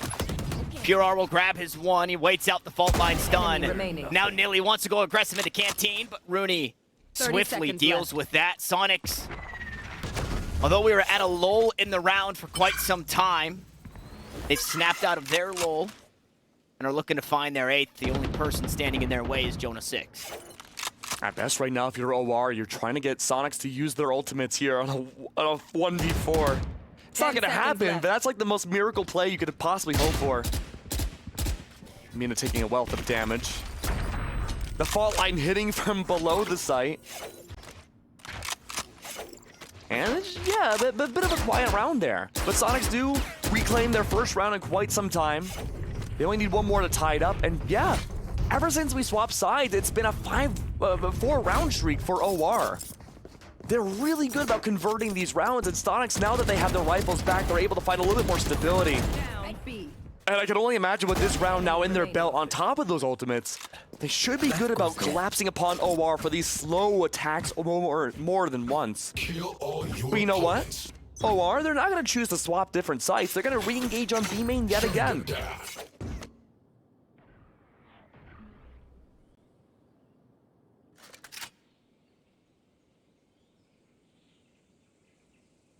So silent. It's almost like you can hear the heartbeats of each of these players. Let me tell you, Tanner, my heart would be racing right now if I was in this match in the server. It would be the cold, clammy, sweaty hands. Oh, don't remind me. Ew. Like the one where you can barely touch your mouse. Exactly. The one where you don't want to touch your mouse. I have a white mouse. This bad boy gets dirty quickly. Just things are getting messy. Here on the B site, fault line out inside the sky smoke. One will play, that's Shonk, and he's just gonna wait and bide his time and allow his teammate to cook as Pure R finds the first and delays with the paint shells off of the alt door. Lear gonna wait for a moment, and now he's got that Rolling Thunder online. Sky smoke is down, but already Pure's making that charge to go silent underneath the map. Nerve isn't aware of that. The jump peaks are there. And Lear's waiting for a flank that will never come. 30 seconds Mina's left. by themselves on A. A 4-stack outside of B, every single angle covered. Not only just once, but twice over. And with 20 seconds left, it seems unlikely to rotate over to A. And it's a standstill. Nobody's pushing each other. Only one 10 player has seconds died left. this round. And this could be a 9-person save. Nobody's going for anything. And Chat, look away. Chat, don't. Chat, I don't want to hear anything from chat. What just happened in this round, all is Keg? quiet on the fracture front. I've never seen a round like that. That's how I feel right now. Little blaster, dog polar bear man. He's looking radical. I'm speechless. It just goes to show, I guess, how important Zeldris is to this team. And if he gets spammed through smoke, the round is just over. That right there has to feel so good for Soniqs to know that Zeldris is the raid boss, and all they have to do is take him down, and the rest of the players are ads, right? The rest of the players they're the like Jad minions. healers. Yeah, exactly. Go, my minions, go! But Zeldris is leading that charge yet again. And OR had the round to spare, and we're back to a tied game. Everybody's outside arcade. Shonk is ready. And the Rolling Thunder return does disrupt Shonk. That might lead to his death, and it does. Flash out. A beautiful flash after two. Shonk just couldn't wrap his head around the situation, and 2 kills go the way of OR Esports nice and early. And it was that raid boss to find the first kill, and it's looking like a full wipe is imminent. It's Pure I know VNS exactly where waiting you in the are. wings, about to get some information. Rooney collects an alt orb. We'll find another one postpartum as Mina and Nerve now try and stabilize. Here. Yeah, posthumously is what it is. Posthumously, excuse me. No, I'm with it, I'm with it. The ghosts are in the air right now. One left alive, it's up to Mina. Trying to find those shots, but been discovered in the process. And 30 Soniqs, that seconds was left. like almost a miracle round to be able to tie things up, and they met this early round with aggression, but it backfired so much, and even with Zeldris going down, at least this time there was a response from OR. It's not too late for Mina, though, to make some action, but Jonas says otherwise. Double digits now, and what could very well be the final map of Last Chance Qualifiers, Tanner, goes into OR's favor. They only need 3 more to qualify. You said that about Pearl, and Pearl got probably a little too close. He said, or Esports only need 3 more, and they did eventually close it out, but got a little shaky. That goes there. But we like the shakiness. We want to see those upsets. We want a story to tell. And this has been a heck of a series to tell a story about. And look at this. The return of Mina up. Right outside A main. This could be good for the opening pick against Jonah. But Mina plays slow and the 0 point affects them. They don't know about the operator, though. They don't know about Mina having that op. But regardless, though, OR might be playing directly into it. And because they were so slow, Mina has time to reposition.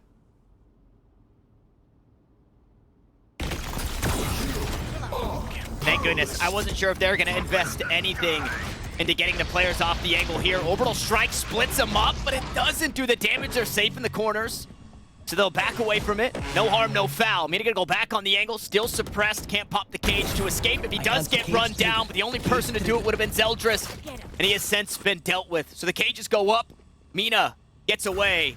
Nor Esports working a player down, and hey, 2 rounds ago, this was a call to save. We'll see if it's the same. I like this play from Jonah. He's hiding in that small box. You're not expecting that if you're a defender and you try to lurk up for the flank. Nilly, though, has a lot of action up against them, though. Shonk not able to find the shots met in response to the fault line, and nobody engages. Instead, Pure finds the fight with Jonah instead. 30 seconds left. And, I mean, there's still 2 defenders here, though, right?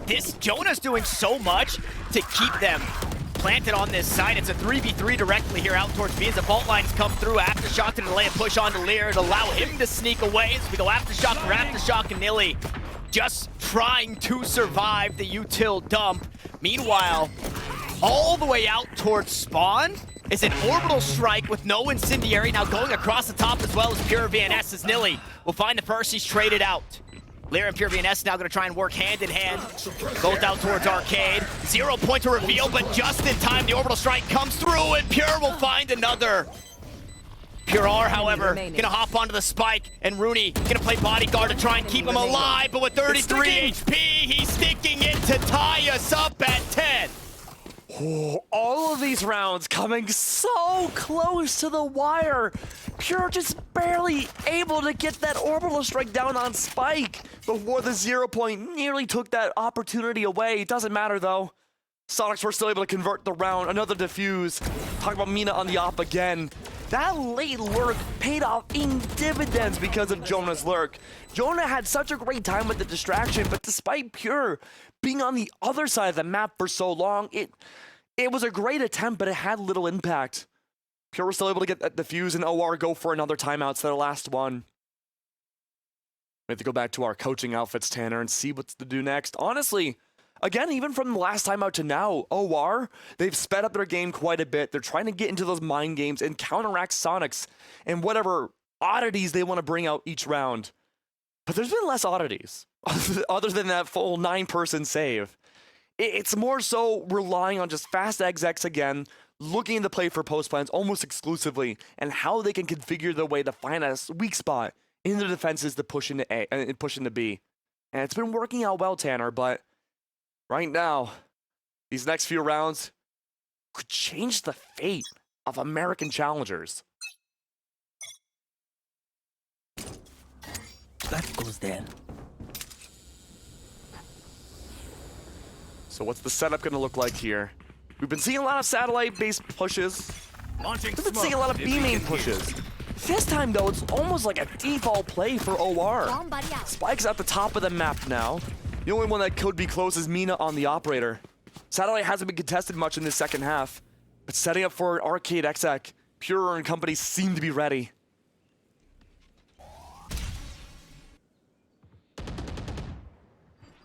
And the pocket breach for OR becomes pocket KO for Soniqs. As Pure R and Shonk been working hand in hand here on this B site. Nerve also here to try and stall, and it's just the Cyphers on the right side of the map out towards A. And they're back to back. It's a Holding 4v4. late lurks, 0 point out. Okay, both players spotted. Smokes are down and up towards tower. One will go. Aftershock to clear out generator. Shonk gonna try and back away, play a close angle. Holding towards arcade. Aftershock once more to stop the push. And a lot of util just to delay this, but they're trying to take the fight out of tower. Pure Van S gonna find that trade kill. Pure R still alive, however. And Smokes down now as Nerve collects that 30 kill seconds on left. Brimstone of Aura Esports. And with 30 seconds on the clock, can you even re-hit? Look at the crunch from the top side. Mina slowly but surely with the operator. Finds One the kill, enemy finds the remaining. spike. Rooney collects another. And now Zeldris. Zeldris has been good. And he's made it look possible with a classic, but with 12 seconds, no spike. 10 seconds left. And Soniqs all over the place. Zeldris just forced to back away from it all. Yeah. Again, the economy not looking great for Zeldris and company. Attempted forced to keep the rifle. It's Pure there to take down their mirror match. Soniqs now, 1 round away from match point to tie up the series, 1-1 maps. A showstopper to work with for OR, no ultimates at all for Soniqs. And that was such an odd round because OR looked like they had site control, or at least for the most part, they gained tower. And then they chose to back the spike away.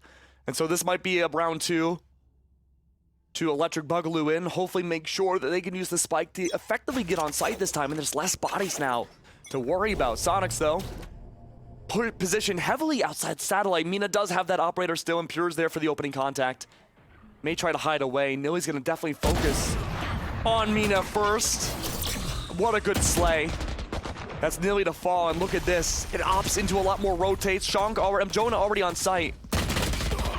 Flash out.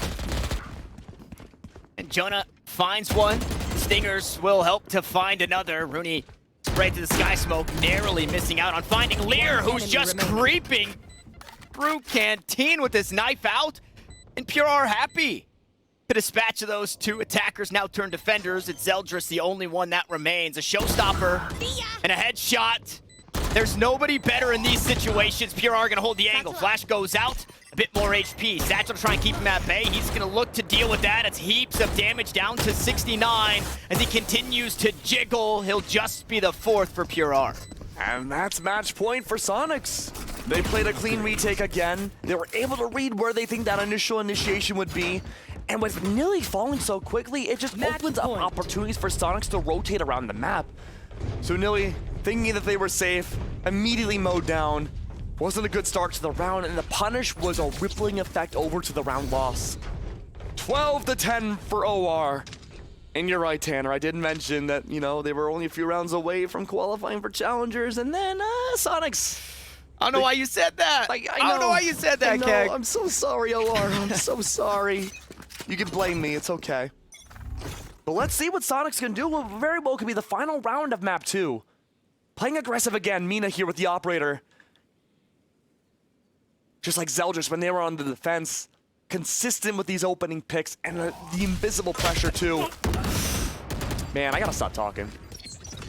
Yeah, Mina unfortunately flashed up, taken down. Shank there to trade though. Shank having a quiet game, but again, no better time to start to come alive than right now when you can close out the map. Aftershock, just after the Rolling Thunder Orbital Strike, to try and open up some space as well, and Nervous just on the other side of the Molly. He's gonna go aggressive, but he's answered by Nilly. To the side of the head is a 0 point. 2 suppressed. Will confirm 2 suppressed, but will also slow down the util from the initiators at the very least for the next few seconds with the spike planted for Esports. And a great spot to hold on to this. No post plan available now for Pure as he's tossed out the Molly. Showing us left on an island.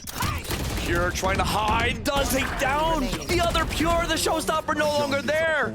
OR keep it in the game, a great round win, 11-12. Finally, the arcade execute works well, and a lot of that had to do with the opening initial flash. We're not seeing OR really take advantage of these flashes early round, and very rarely have they actually converted into an opening pick.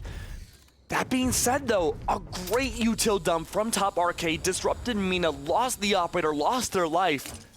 And now Rooney does have that Rolling Thunder. Can be great for the post plan here. We couldn't quite see Pure use that showstopper, but Zell just has one now instead. Aggression met with aggression outside B, but it's the wrong angle. Immediate showstopper to the top of tower. Fault line though, stopping Zeldris in his tracks. Oh, Mina. Oh, Mina again! 2 showstoppers in a round, no longer effective. Oof, and a good angle to play spam through the sky smoke, but nothing there. Unfortunate that those smokes were just a second late and Zeldris could not get the rocket off. A beautiful fault line from Rooney. Made sure that he was slowed in his tracks. Pure now flashed up. They're trying to play the cross here. Here's that Rolling Thunder you mentioned earlier in the round. We'll see if Nilly gets dealt with. No, he'll find one. But you have to go positive on these trades. You can't go even. You're already a player down as Orbital Strike forces the player forward. Now Pure, the last one standing. Incendiary at his back. He'll look to take the fight. A rifle in the hand for Mina, and Soniqs have done it. The last round of regulation. They finally collect their thoughts. They retake the site. And they push us to a map 3. Oh, Defenders the win. first time Soniqs have ever won Fracture against OR. It was a long time coming. Every series, a slam dunk for OR, or stealing lunch money from way back when. But now the tides have turned. It was a dominant map 1, a reverse dominance of map 2, and now we're coming down to the equalizer of Bind to see who can take it out up top. And I gotta say, operators were kind of the MVP for this map, I wanna say. We've been seeing so much Fracture in last chance qualifiers, but not really ever as op heavy as this one. And the strength of that weapon in of itself, everyone who's played Valorant ever knows.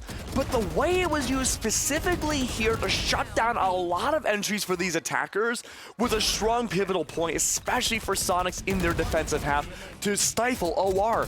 I mean, that one round when there was a 9-person save, wasn't that based off of an operator play in the beginning? And if it wasn't, it was such a great way of shutting down OR before the round could even start. Yeah, I also want to mention, I meant to do it on Pearl. I don't think we got to see it on Pearl, but the thorn in the side for OR when they were playing Pearl yesterday against Squirtle Squad was the Cypher op, right? It was the harmful op. And once Mina got an op in his hands, it seemed pretty difficult, right? It wasn't just necessarily the op, but having so many options for it, whether it be Pure R or Mina for that Sonic squad, it just makes sense that their defense becomes eventually lockdown defense. And fortunately, they've blessed us, Keg, with a map 3 obviously fighting for this last spot, these two teams. It just makes sense that we have a third one, and that third one will be Bind. But before we go, we want to give thanks to our friends over at Soniqs for being a partner for this event. And if you often feel you're losing control of your gaming controller thumbsticks, Asnerth, I'm looking at you. Soniqs thumbsticks grips give you an unprecedented grip and increased radius for increased accuracy.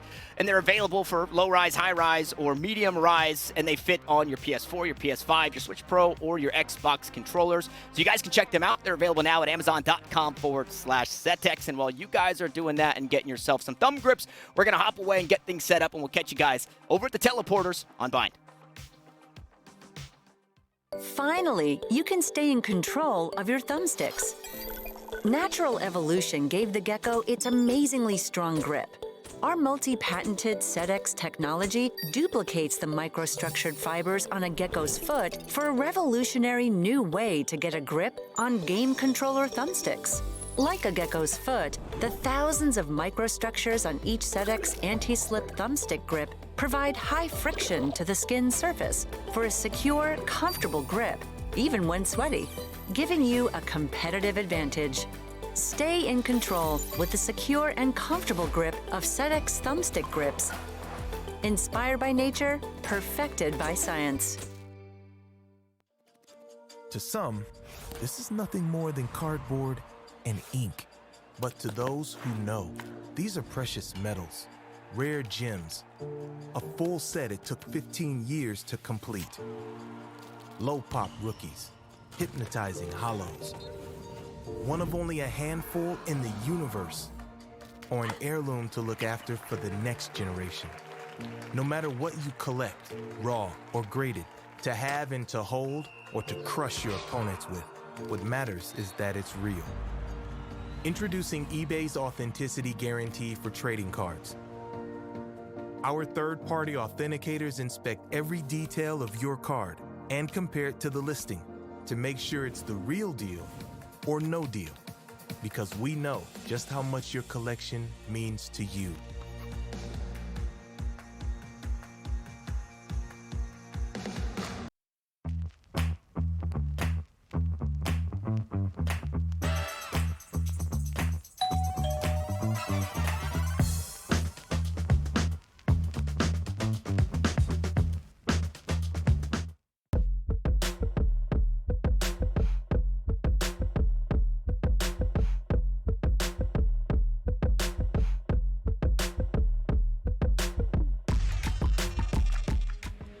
The game starts long before the game starts.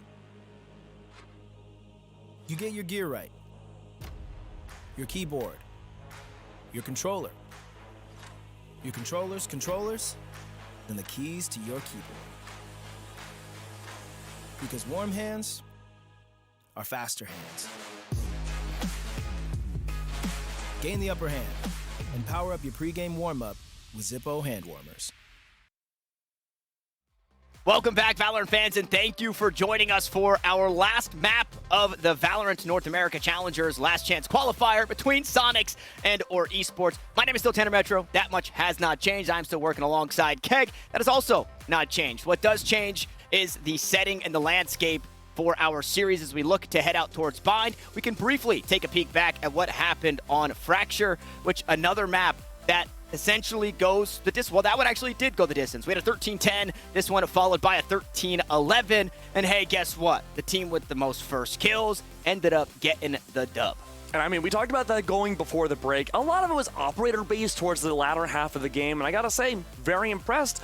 A lot of long lines of sight that could be taken advantage of, and we didn't really get to see a lot of that in LCQ, but come around Soniqs, they've had a very different game, and they've also defeated a bit of a Goliath for themselves. This is the third time they've gone up against Stealing Lunch Money, or now signed as OR, and almost every decider map they've had in each series they played against this team, it always ended on Fracture and them losing. Now Soniqs, they're looking pretty good going to map number 3. Both these teams on Bind have very similar win rates. They've both been very successful on these maps. In fact, even looking now, both the teams have only lost Bind twice into open quals and last chance qualifiers. But the stats, oh lord, 2 pures back-to-back together. And I gotta say, having a duelist as one MVP and a controller is the other tells two very different stories about these teams. Soniqs looked great for their attack, and OR, despite having, losing on their defensive side, I was, losing a little bit more rounds on their defense. I was really impressed about how they would hold sight still. Yeah, Pure R having himself a game here on Fracture, a player that I have been hyping up that needs to perform and did exactly that to drag his team across the finish line. Obviously, everybody else doing their part, but 27-13 feels pretty darn good, especially from your duelist player with 7 of those first bloods. I believe it was 14 total for Soniqs. So half of those going the way of Pure R. And now we kind of set our eyes to a different map, right? We set our eyes to a map that we're going to be saying farewell to soon here, very soon rather, that map being Bind. And if you guys know anything about the map ahead of us, it's a okay map for both of these teams. I think their record in January isn't the worst in the world. But things get a little cringe because we know that as soon as that spike gets planted for Soniqs, they like to play the lineups, and they got Larry on the team. They got Nerve is Larry. Larry Nerve, I love that guy. Love him to death. So, well, okay then, Tanner, what should we expect to see with those lineups? Are we going to be seeing a lot more, early game aggression than we saw on Pearl and Fracture, which hasn't really been the style for either one of these teams consistently, or is it going to be that slow burn of a round that's been pretty much all of LCQ into that post plant where you have lineups for forever? Yeah, I mean, so what we saw from Soniqs was slamming the A site. I believe Pure R's playing the Sage, slam the A site, get the wall up, get the spike down, let Nerve cook. The rest of it is just whatever, right?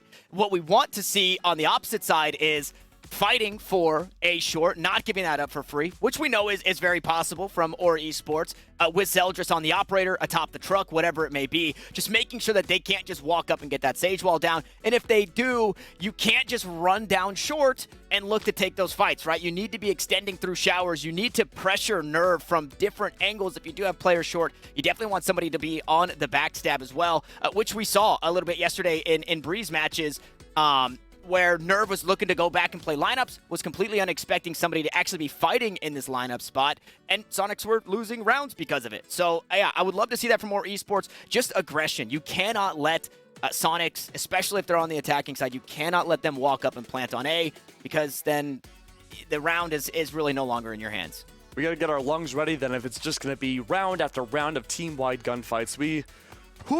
I mean, I like that though, because Bind is one of the smallest maps in the game, and I just messed up my hair, but it's one of the smallest maps in the game. Pearl is sort of like a larger version of Bind without teleporters. You can rotate a lot, but it comes down to that effectiveness factor where less so on the defensive team where you can rotate non-stop. These attacking teams for Bind can just use the teleporters if they face any overwhelming opposition. How effective those teleporters can be, that's really something we have to find out once we get into the server, but for a lot of teams historically, it's been hit or miss, and I really want to see those lineups come to fruition. It might get predictable after a while because a lot of these teams are relying a lot of their strats on counterplay, and if they start recognizing that, Tanner, those lineups might not be as effective, say, come 6 or 7 rounds in. Yeah, and listen, if I'm talking about the lineups and I'm noticing kind of the patterns that's being set, so is everybody else, okay? Yes. I'm fine to be the dumbest guy in the room. I'm fine to be the dumbest guy in the chat. And that happens, all right? So there's definitely going to be, so the adaptation that I want to see, now that I think about it, and we can take a peek at our agent select to see what we lock in as we head out towards this map is, if you're Soniqs, slam that A site, get that wall down, hit that teleporter, go elsewhere, right? Because we know that is the play that OR Esports should be expecting. So yes, some adaptations using those teleporters and making plays around the map. I would absolutely love to see that as we look to get things locked on in. We'll see if Pure actually decides to go with the Brimstone. Okay, very strong in the post plant as well with the Incendiary. Also having that orbital strike, much like you see on Fracture, right? You're clearing out a lot of these areas. Out towards Hookah, elbow on B. You've got the U-Haul clear as well. So I like the Brimstone pick. It's a little bit different than what we usually see. And wait, Mina's actually switching it up, locking in the Brimstone as well. Yep. That's a little different from what you normally see, but keep in mind too that for buying Sentinel utility does take a bit of a backseat because of how condensed and close the site can be. It's easy to destroy utility, and when you have double controllers, it can already be hard to find that effectiveness, but there is a silver lining. We do have a Sage for OR side Tanner, but sort of like Icebox, Viper can be really good at taking on that Sentinel mantle depending on where you're playing. Those snake bites are great at slowing people down. The Viper's orb on this map is notorious for the one-way potential, but we don't have to wait much longer. We're just about ready to get into the map. I want to see what Vipers can do here. The double controllers, no one's going to be able to see a dang thing. I can't wait to see how this plays out for the final map of LCQ. That's wild to say. That is wild to say. One of these teams will be joining us as the 12th for our Challenger circuit, and I am absolutely perplexed because it's anything but what we talked about. Pure not on the Sage, he's on the Raze. Rooney not on the Astra, he's on that comfortability pick of the Sova. Soniqs are starting on the attacking side, and they're aggressive up into Hookah, but just on the inverse door. Esports out to grab the orb, and 3 players stacked up here on this B site to defend. There's a big stack up, but Nerve was also lurking around A site. That Viper wall dedicated. That means the secondary controller now, Mina, has to put in most of the work with those sky smokes. They haven't been used yet. That Viper wall still continues to plan to rotate back over to A, but everyone's deep in Hookah. A 3 stack for OR though, right outside the site. Nerve is gonna make some noise. Put that wall back up, make it seem like there was a giant rotate that happened around the site. These random pop shots, it's baiting out the rotates, and there it is. The sky smokes go down. Full entry onto the site. That's control, especially with Zell just falling. Yeah, but look at the util. Incendiary paint shells finding frags, some extra damage as well from the grave for Mina. Sure, that spike will get planted, but Soniqs, a player down now with a couple of classics and a frenzy to play with. Good Molotov down for the snake bites, but not good enough as Pure has to hold on, and the frenzy is the weapon of choice, but 2 out of 3 was not enough, and Jonah 6 hangs on for the OR pistol. Oh, that was such a close call of a round, despite Nerve having somewhat of a convincing lurk. The only issue is that Nerve, they started showing the pop shots, making a lot of noise, and then just as the rotate began to happen for OR, that's when the execute for Soniqs over on B site occurred, so there wasn't enough time to sell the fake over to A site. OR, they were still planted heavily on B, that they were just able to re-rotate immediately, and you were still down by 1 if you're Soniqs. Luckily, though, that was only the beginning round. The Viper wall goes down the same exact spot. It divides out the teleporter and the majority of lamps away from the defense. But it still gives the majority control for where the spike can go down and showers for the defense to play with. And this single, somewhat linear attack is going to limit the options for SQ, but it really comes down to how they want to play it. Zeldris is on top of Car.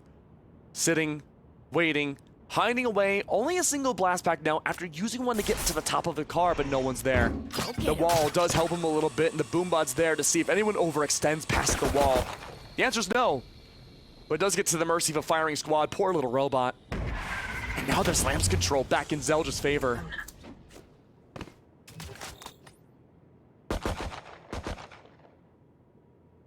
I like this, shooting at the classics. I don't know that the stingers are here. A couple of snake bites, we'll see where those land. Try and find some vulnerability, turn these stingers into phantoms. But the clock is continuing to tick. Pure are forced away from the paint shells. A little bit of damage, bit of info found by Zeldris as he shows us the B-Hop movement back into U-Haul. And Soniqs have really yet to make a decision. Sure, the spike is leaning out towards A, but they've got 2 players creeping up towards Hookah. And not a whole lot harder just yet. Damage on Mina. Wall goes up. Teleporter taken, and they're hoping that the defense won't be here. Pure gonna toss out the molly once more. That incendiary slows things down. 2 players go out over the top. They take a bit of damage for it. The spike not yet there. Now the rotations come through, and it's 5v5 here in the post plant. 5v5 in the post plant, but the damage somewhat already done. Not a single member of Soniqs has full HP. Oh, they have a bit of a force buy here. They have to make stingers work out. Jonas in the back lines for Hookah, very deep in. Keep in mind though, look at the minimap. Mina circling around might meet the eyes of Jonah. And there it is, great for the Stinger, nearly loses their own life in the process, down to so little HP. Soniqs starting to clean up. The spike ticking, it's making the hands sweat. They're getting a little shaky. Zeldris The only one remaining, Paint Shell is out. Rooney's there, he's got to push forward, and he's found the kill. They force up and they win it. We're tied at 1. 1-1. Soniqs have to lurk every single round. We saw Rooney do it last round. The first round it was Nerve. And the reason why we're seeing that is because there's no Sentinel utility for Soniqs. Not traditional. Yes, Viper can be that semi-Sentinel to slow people down, but you have nothing to account for the lurks. And so even though everything's postured at the beginning of the round for our Soniqs to approach A site, Rooney's there to help clear some space at the top of hookah. Whether he goes down from a hookah swing or even catches somebody out trying to flank from Spice, it means Soniqs cannot have a full attack with 5 people every round. The Viper wall hasn't gone up yet. The response here, though, from OR is to find aggression. Lear's forced to back off, taking a wealth of damage. Self-heals used. No utility left for Lear. In fact, there's very little utility for all of OR to work with as Zell just loses their life. Snakebite down, but that's not going to mean too much. You can't quite force like Soniqs did in that previous round if you're OR Esports, so Classics aplenty. Can really only hope to do some damage. 3v5, Pure. 1 away from the orbital strike, so in death he'll have that ultimate online moving into the next round, but this should surely be a Soniqs round. Obviously, we have all the information that the defenders are here, so a teleport play wouldn't be too bad. But for now, they'll hold their ground. Mina gonna sneak on through, and that teleporter will eventually be taken just to try and secure the round. Nilly does a bit of damage.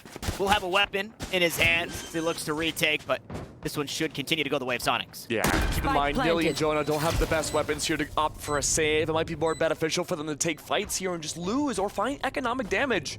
Shonk is the only... Oh no, Shonk isn't the only one. Shonk has Pure lined up as well to help out.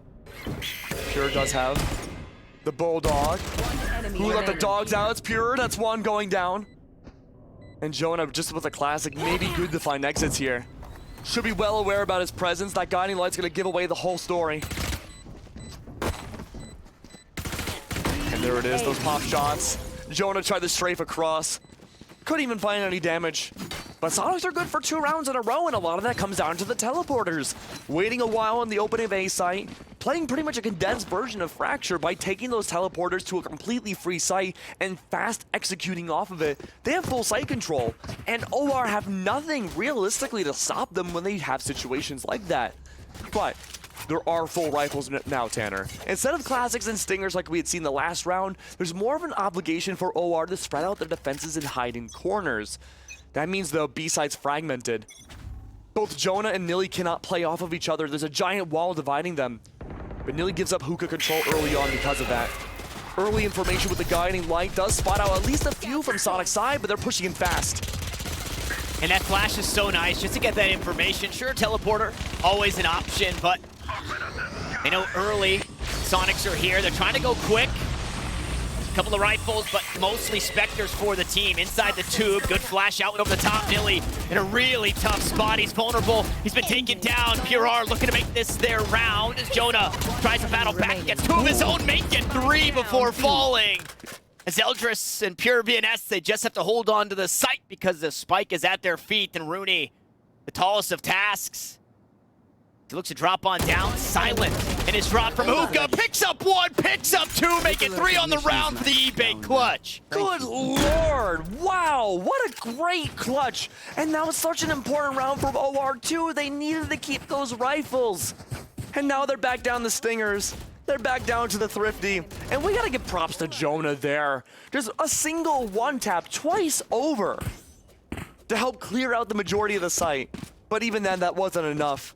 But because of all those kills, at least Jonah does have the Seekers to work with, and given how fast these teleports can be from Soniqs, that's a great time to go for a read. And typically on this map, we see those Seekers come out almost immediately. Guiding Light from Jonah doesn't spot anything, but the Boombot does. A fast push there as Snurv takes down Pure VNS from the other side of a Sky Smoke. So many audio cues. The look what it promotes, Tanner. It's Jonah and Nilly going on the adventure of a lifetime. A caravan over to the back lines of B as Soniqs execute on A. Nilly not good to find that frag. Unfortunately, Stinger long range only did good chip damage. As Nerve's a dynamic duo of his own. Tosses out the snake bite, finds that first kill. Courtesy of the vulnerability. Does it again. This time, however, he didn't collect the kill onto Lear. He works his way onto the site. He's met by Zeldris. Heal is on. Lear is, well, dead now. But he's looking to make this one doable. And it's OR. It's a variety of factors. Because we're seeing differences where different players are being stationed on sites in different positions. There are rotates, there are flanks. But it's coming to the point, and I hate to boil it down this far, but it really feels to me it's just a gunfight diff. Over and over and over again for that site control. And now that Soniqs can go into this next round with 4 ultimates, same for OR, it's just going to put more pressure on this ult economy and how well it can be balanced for both of these teams. Early smoke goes down, the guiding light on top from B side doesn't find any info. Soniqs once again have been uncontested by stacking up outside of A. Zeldris has barely escaped into the Hunter's Fury, caught by the second, make that the third. No way. A great opening pick, and there it is, the showstopper too from Pure. Dividing on everything, taking another life, it's nearly gone. And that's full site control. For a small map like Bind, you need to take 2/3 of a site, but for Soniqs, that's not enough. They take it 100%. 3 out of 3. The only thing they don't have is Heaven. Only safe spot for Lear.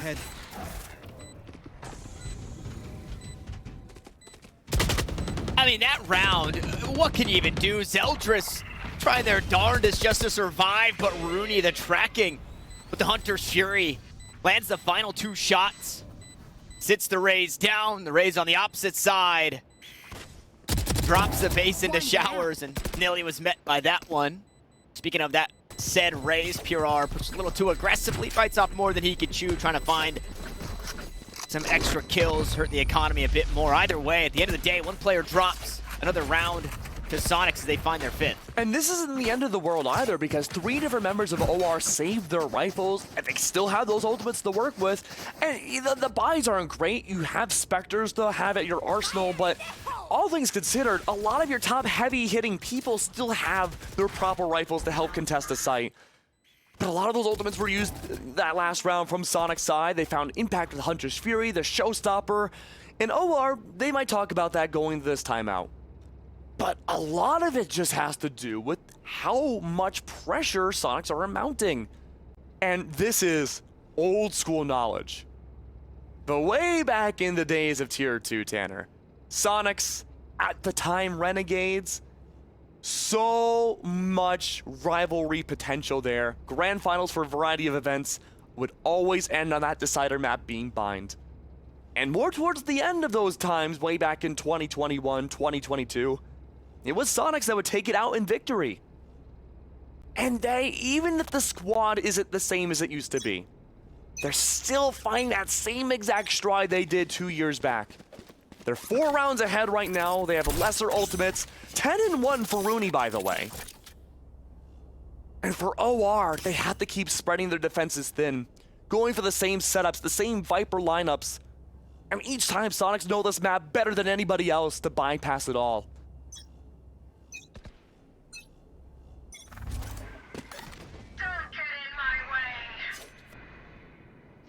That one way goes down.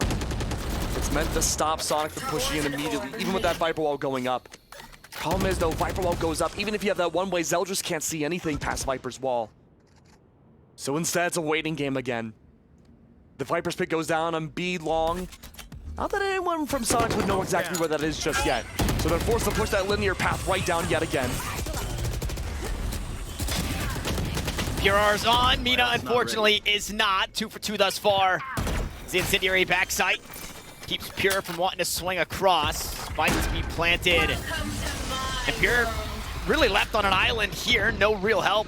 One player comes from pipes, another inside the showers, and the Viper's pit is down. Domain expansion out from Nerve as he looks to play a different type of post plant, not necessarily the lineups, but the pit instead. With the spikes on the outside, you have to push on through to see if somebody's defusing, and Chong does just that.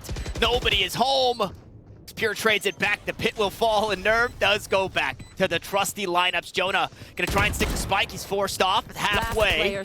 Time running out, Nerve left to try and stick the clutch. Beautiful flash, and they found a way to stop the lineup, stop the post plant. Sure, the kills are there for Nerve, but the round is for OR. And I think a lot of the success for that round for OR was just not over-rotating. Even that would have been better for A-Site. We saw it seeing the Viper's Pit go down on B long, just waiting it out.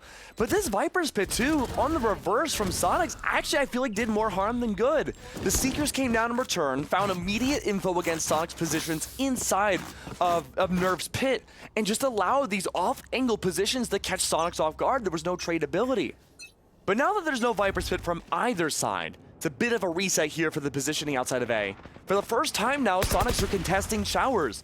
Trailblazer goes through and the doggy does find some info, at least finding Lear. Now Shank's gonna play aggressive. Lear has that first contact, should be strafing right into their bullets, but through the wall, Shank makes it work.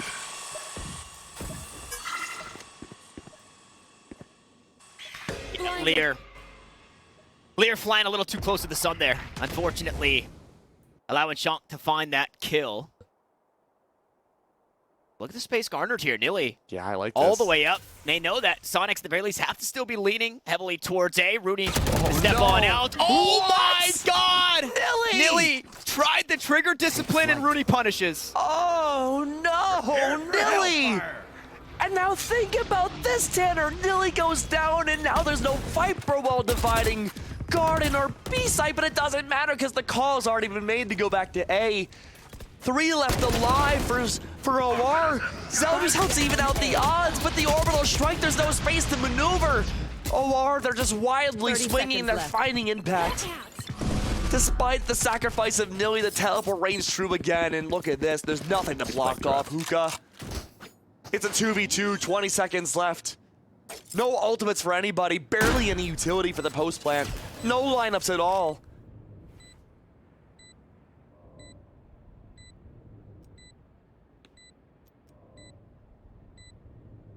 Patience. They're trying to see if anybody from Soniqs is going to go aggressive. Mina does that and spots both. Backside. Rooney trying to play far away. He's got shock darts available. Recon bolt as well. They're just going to hop onto the spike. They're going to look to stick it halfway, and Rooney just cuts him down again. Soniqs find another. Oh. OR. The lineups, the stack ups, they looked so good on A holding these off angles, but Soniqs in the post plans, it's a different story. Look at that lineup there. Just unlucky, really. 6-2. We've seen drastic scorelines like this in this series already. Every single map, it feels. But usually OR find a way to take it back. But because Nilly had gone down from that really unfortunate play, that might mean he's going to respect that space a lot more now and rely on other people to overextend. Sky Smoke goes down, Pure going for the early nade. This is good for the boom bot, but suddenly Shank and company are surrounded. It was a trap.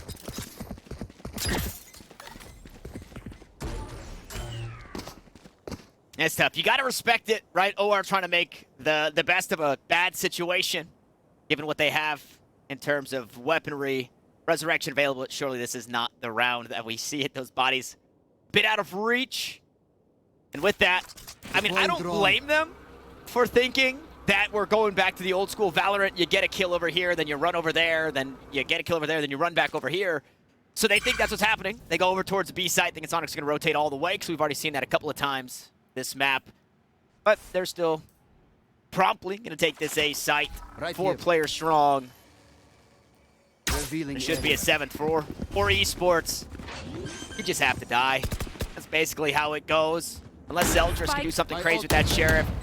Nilly can pull something off. Damage is the name of the game. Yeah, and this Viper wall too from Soniqs is great for the post plant. You can divide out again to see if anyone pushes the lane of A for the flank, but that's not going to be the case here. The best weapon, a Sheriff for Zeldris. No real option for Lear to use the Resurrect. Might be able to take control of back lamps and maybe take down Pure. That would be a good start, but the timer's already ticking away so fast. Post plan setups for both lineup, all 3 lineup Larrys really, in Showers area. At this point, just looking for exits. You might as well. The Molly had already gone down. There's no one there to be on the other end of it. No toes burnt. And I think if I'm OR, I'm just going to walk into the spike. You don't gain an extra death. You just lose your guns, and yep, there it is. Goodbye, Sheriff. But we're coming close to the end of the first half, Tanner. The final first half of LCQ. A 5-round lead over OR, and there hasn't really been a response yet. It's Soniqs being able to take this attacking side, kind of solve it out, and just play around with these teleporters in any which way they want. And keep in mind, too, that for OR, they don't have any direct information utility. The best that they have is a boom bot and a guiding light, but both those utilities don't tell you how much people are on the other side of those utils. And there it is, guiding light outside of showers, nothing on the other side. No response. A guiding light in reverse, Lear spotted out, can't go for the wall. In fact, there's a Huntress Fury and revenging turns, going for yet another, just knows where Nilly will be. What a read. 3 for 3 on that Hunter's Fury for Marooney, finding a kill, supplementing another, and Mina will happily waltz his way onto the site. Says it takes 2 to tango, and he found his 2. And now the spike is planted, and I mean, hope is lost. Spray through the wall onto Zeldris, finds him at 66 HP, and he's just gonna satchel away and head for the hills. Yeah, and this is off of an eco round too, so for OR, they have to keep these rifles. They have no other choice. If they start fumbling now with their economy, you're looking at the last 2 rounds, all looking like a broken buy or even a straight up save yet again. Saving these 2 rifles might be the only hope for OR to gain more rounds the rest of this half. And Nerve could be the X factor to remove that away. No information at all on A. Has every corner needed to be checked out. And even if it is a post plant, these weapons are of the utmost importance to preserve. But there's nothing, no showing.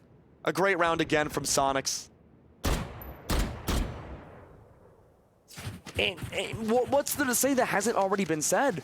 Soniqs, their executes are looking fantastic. I mean, look at Rooney here. That great read, knowing the game sense-wise that 1 would be outside of Garden. If 2 aren't there, there needs to be a presence inside of Hookah. And that was Nilly again getting taken down unceremoniously on B site. And there's only 2 rounds left, Tanner. Only 2 left, and Soniqs have not needed to change their strategies at all.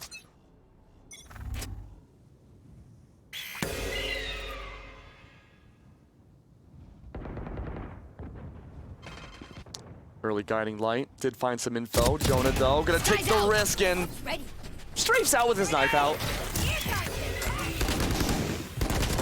Okay, Pure put in a bad spot, Nilly.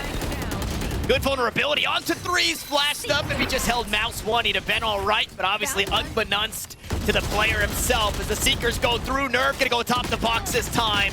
He cuts down a few as he right-clicks and backs away. Lear eventually dealt with Pure VNS, the last one standing. 850 credits, and they don't even want to give him the opportunity. They teleport to safety. Quickly deals with the wall. Nerve hitting it with the United States smash there, breaking it all down in one go. The spike is planted, and now the dream is set in motion. 1 player on the side of OR Esports, 3 that separate them from a 3rd round. They'll hop onto the spike. Trailblazer comes through. Halfway they go. The dog doesn't quite make it. Rooney now trying to get aggressive. Recon bolt goes out. And unfortunately, the shots just a little too shaky in the 1v3, and Soniqs secure a 9th. A 9th round, Tanner. Only 1 more to make it a 10-2 half. And then you're looking at the next pistol round, if that does happen to be the most important round for OR of their entire competitive lives to keep it in game. But we're not there just yet. We still have 1 more to go through. 2 ultimates to work with, though, for Jonah. There's the Seekers, and there is still the Resurrect from Lear that has yet to come out this half. So I'm still waiting to see what kind of impact it can have, but Soniqs, they've been able to play so fast that it makes the Resurrect almost impossible. A 3-stack right outside of A main. They know what to expect at this point from OR. Good start. Okay, Zeldris, yep. Great start here. Decapitates Pure R. There's the Resurrection. I thought Lear was saving it for 2024, but we finally get it here in the last round of the half, and quite possibly one of the most important. Try and keep the curse alive, but help bolster your team to get the best that you can. Bringing Zeldris back means well. This time, Nilly not going to let Rooney go for free and allow him to flip the fight on its head. Boombot goes through, and Shonk going to be found through the sky smoke. Zeldris, the return on investment is there from the Resurrection. And again, this 3-9 scoreline's paramount for OR to find. Only 2 left alive here, but again, we've seen Mina, we've seen Nerve, and what kind of clutch factors they both have. The spike is way far away from Nerve. On a solo journey back over to B site. There's only 1 there. The guiding light doesn't connect. It's meant to be a pop flash, but no. Instead, Mina's way too far away. Nervous, there's a distraction, a sacrificial play to keep everyone on A site. Pure's just jumping, waiting for something to use the molly for. A beautiful guiding light as well. A guiding light from Jonah 30 out seconds. toward B long. Now the One Trailblazer enemy to remaining. confirm, and it's only one player Teleporter. here. Mina, the only one. I could sure take the TP. I don't think that's going to be the call. And actually good incendiary from Spawn. come Line up here on. to keep Mina at bay. He's got no time. 3 defenders here. He's got to walk right through it. 1 kill away from that orbital strike. There's that 1 kill, but Swift on the trade is pure VNS, and there it is. Resurrection used. Zeldris finding that Switching ROI, sides. and Orb finding their 3rd round. As we swap sides, they get to mount their attack, but they have to show us something crazy here, Keg. They really do, and we haven't seen OR play their attacking side in a while for Bind, but Soniqs, I mean, they've already made themselves have such a devout lead. It's the strongest one they've had this entire series. And I don't know what to expect from this pistol round. The first pistol round we had was nothing short of madness. So if OR can recreate that same exact tempo that Soniqs can, play around with the fact that teleporters do exist, and use that Viper wall to really confuse the defense, yeah, OR could get these next 6 rounds to tie it up. But look at this Viper wall, though, from Nilly. It's different from what Nerve was bringing out. It goes deeper in. It divides. I don't know if that's a mistake or what, but it doesn't connect fully to the back of lamps. And it intersects directly in with the other Vipers, the defensive wall. But Showers controls more the name of the game here.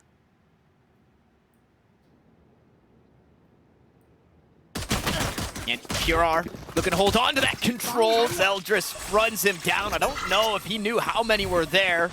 Unfortunately for Esports, they're off to a great start. Pistol round so important in this comeback, as Rooney is that guy who buys the Sheriff on the Sova. Unfortunately, the ROI there is a little bit less than what Orr got in the round previous. So 2 players dead, a spike to now worry about. The clock ticks down as Soniqs are forced to retake. Yeah, and now Nilly and company, they might be the lineup Larrys that we predicted to see. Zeldris, though, good for 3. Where are the others? Pure has a really good idea about where Shank could be, but no! A bad case of the timings! All that's left now is Shank on the flank.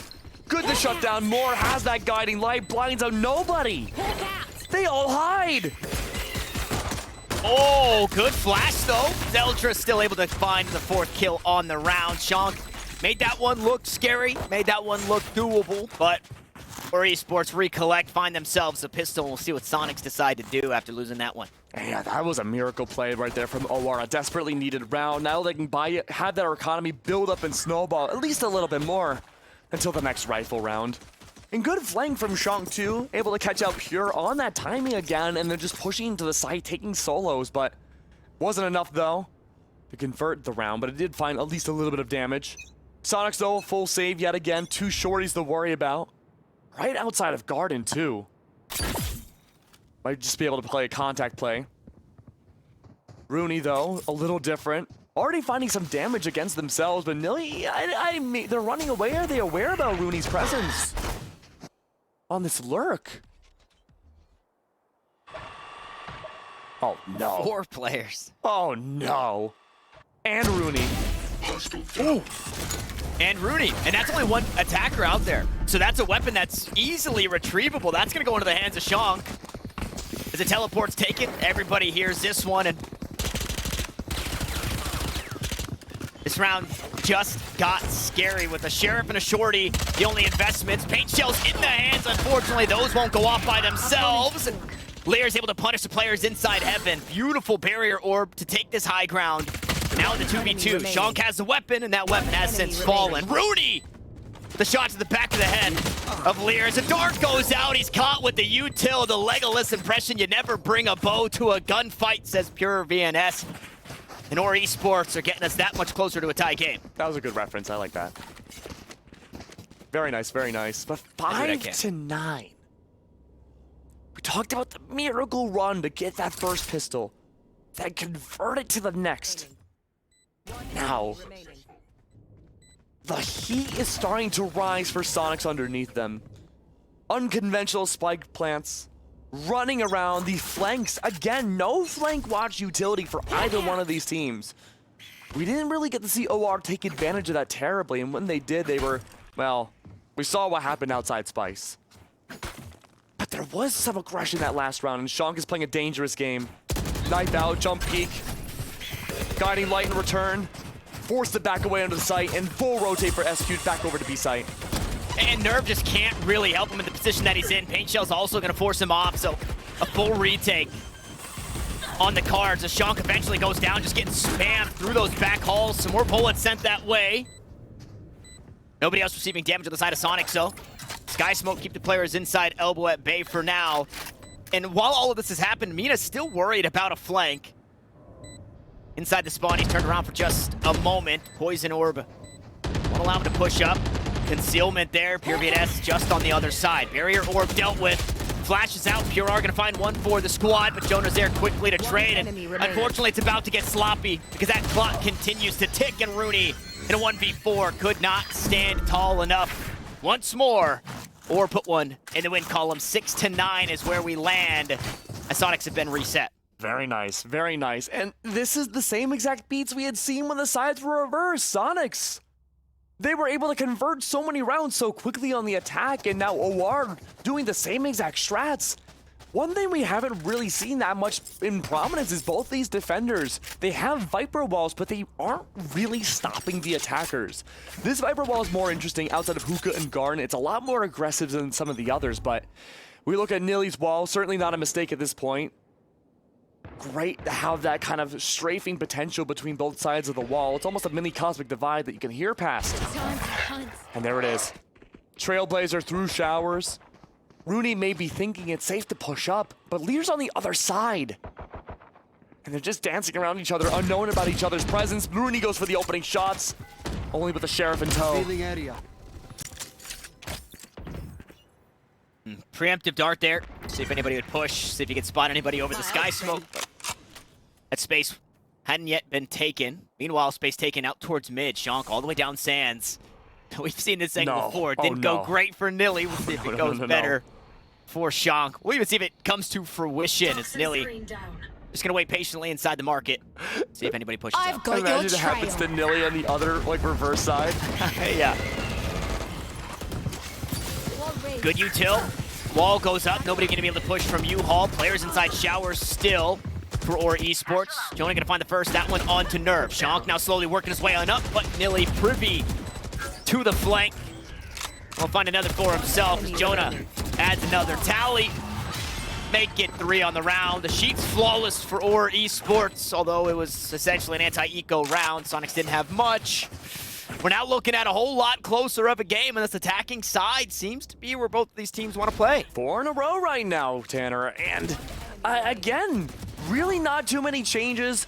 We see OR playing much more into the site and less reliant on lineups like Soniqs were up for their own attack, and that's benefiting them a lot to gain up a lot of eco. They're racking up frags, but they're able to take down so much. But Soniqs, their economy's been bouncing back and forth. They opt to go for the full buy again, and take a look at Mina, an operator now, aggressively looking for that opening pick, but it's actually Zeldris with the showstopper on the other side, forcing Mina to reposition. Everyone hides. Yeah, Mina with the operator, no longer on the Cypher. This time it's the Brimstone, the Brim op. Paint Shell's gonna force him back, though. Good Molotov right at the feet. The snake bite finding some extra damage, but Nilly gets a little too aggressive, and 12 HP is plenty for the player with the operator. The wall goes up, the spike will be planted safely. Jonah allowed to do so, courtesy of that Sage utility. In 5v3, look at the health, okay? Look at Rooney's Not flank. everybody is incredibly healthy. Not healthy, and Rooney can take advantage of this. Completely unknown, no turrets, no tripwires, no nothing to stop his presence. Okay, that got weird for a second. I thought Lear might have been able to find 2. Rooney, good timing to the side of the head of Zeldris as the Rays get sat down. Shank will find his counterpart. And Soniqs, they finally show some sort of a defensive round as they found their double digits. Now 3 separate these two teams. And that was an expensive loss for OR. We had seen Zeldris early on used as showstopper to clear out the majority of showers, but nobody was really there. It forced Mina to reposition. Worked a little beneficially for Mina's favor, at least extended their life more, but again, where did that operator go? I'm still in the possession of Mina though. It was grabbed again. But like you said, a breath of life here. Double digits now for Soniqs. They need 3 more to qualify for challengers, and OR, well, they need 6. But this is the first full B attempt we've seen in a long time from OR. Again, we talked about that aggressive wall that Nerve has brought out for Hookah. Now, when the sides were reversed, that same Viper wall was only blocking the entryway for Hookah onto site and Garden to site. This one allows a little bit more breathing room for Nerve to hide into the site and Rooney to find more information to push out and maybe re-rotate. But it also leaves Nerve on an island. They know about this potential push maybe towards Long, but they don't see anything outside Hookah. So now it's going to be incredibly hard for Nerve to evacuate from this position. And it's up to Mina now to find this opening pick. Just like that. Yep. And that he does. Resurrection there, and he's so quick on the orbital strike. The Hunter's Fury just behind it, and Rooney usually good for these. Unfortunately, everybody has started to beat feet through the teleporter. 2 will go. Lear was already out of the play after dropping the Resurrection. He knew what was at stake in doing that. So 2 deaths given over to Pure in this round as Rooney queues up the shock dart to see how they deal with the showers push. Paint Shell's just behind it. Trailblazer not gonna find the stun, but we go dog for dog, util for util, and for now, or Esports, they're still stuck. Not able to push this site just yet, but look at the spike. Kega went all the way back towards the B site. It wasn't a full rotation from Lear. He's now working hand in hand, in tandem, like otters floating through the river, holding hands with Nilly. Wall goes up, spike goes down. No way, Lear hops up and finds the kill onto Nerve. And it just keeps going. Make that 2 more for Nilly, the greatest spray transfer I've seen so far in LCQ. And all that's left now is Pure, forcing to just back away. If they find exits, maybe good for the showstopper into the next round, but way too far away from that. And again, these aggressive rotates for the attacking team works out. The Viper wall is effectively useless. Nerve playing around it the entirety of that round, only in the end to be backstabbed by Lear planting. And at this point, Soniqs again, they may be at double digits, but it's OR very quickly catching up. They've won every round of their attacking half, all but the last. And I thought maybe by now Soniqs were finding those adjustments about where OR like to play in the early and mid rounds, but no, not anymore. OR keep going for these calls where they rotate back and forth and wait out that timer to see where is the best place to put that spike down. And I forgot to mention, this is off of a round where Mina gets the opening pick 2 no less and uses Orbital Strike to convert on another. But it's just these up-close plays that are working out for OR. SQ go for another timeout here. Their first one of the series, first one on the map, excuse me. And Rooney, at one point, 10-1, now 18-8, finding so much impact with all of their utility. Yeah, and if things keep going the way that they have been, right? 4-to-1 ratio, 4 rounds to OR Esports, 1 round to Soniqs. Hey, OR happy to take that trade. Yeah. Eventually, that means a game 1 here by the attacking side. So we'll see if Soniqs can make sure that that trend does not continue. And seeing if their defense, well, if they can put up some sort of defense. They had the right call. It was just played so beautifully by OR Esports, right? Teleporters taken, and the entire time, Nilly and Lear, they have that play where they're just lurking back up through Hookah. At the start of the round, right, you had OR Esports playing counter flash. They're playing so deep into their spawn so they don't get spotted out towards B-Long from Shank. And then the lack of information on the other side is actually what was really telling for Soniqs. They flash out showers or short, say, hey, nobody's here. They're probably leaning towards B. And OR Esports able to take advantage of that, head back towards that B site and make it hurt. Now, it's a couple of deaths later, and Pure Vanessa has an orbital strike of his own. 1 away from this Viper's Pit is Nerve. And, well, they've got it. Orb out towards Long. We'll see if this is the round that they choose to use it. Stinger's Classic, Sheriff, and 1 hero rifle in the hands of Pure R is all that Soniqs have to work with in this round. And remember, OR only had 1 initiator work with for their defense, so they had to rely on utility to find information on only 1 site at a time. Dividing out Sova and Sky here for the defense, they can find info for both B and A. And there it is. Even though the recon bolt didn't find much, Nerve prepping up the Viper's Pit should block off B Garden. As long as they're not pressured, they should be able to maintain it and going up. A rotate now over to a 4 stack. I got the spike. Could very well promote a teleporter play right here. And look how far deep in, though, Pure is. In case there is a rotate, they should be ready to take down at least 2 off the teleport. And there's hesitancy. OR are not sure if they want to contest this yet, but it looks like they might be opting to. Oh, no. They only have a single lane. That's going to be elbow. Chunk is good for one, but there was an immediate trade. Now it's chaos inside the Viper's Pit. They can't see a dang thing. Zeldris magically removes the Viper's Pit. Now the teleporter's not needed. They can go back to B. Yeah, only real one avenue of approach to try and threaten this plant because of that wall. So good to allow that there. The angle being held over towards the cubby. With that, or Esports, spike planted. A player ahead, Paint Chills come out. Purar has the weight of the world on his shoulder here in this round with the only rifle. Boombot goes through, Zeldris finds 4, Zeldris finds 5 for the Zetex ace. He's happy to have it with the showstopper behind. And only one round now separating these two teams. And remember where we started off for the beginning of this half? It was 3-9. The curse. It may very well come to fruition again. Soniqs struggling to adapt.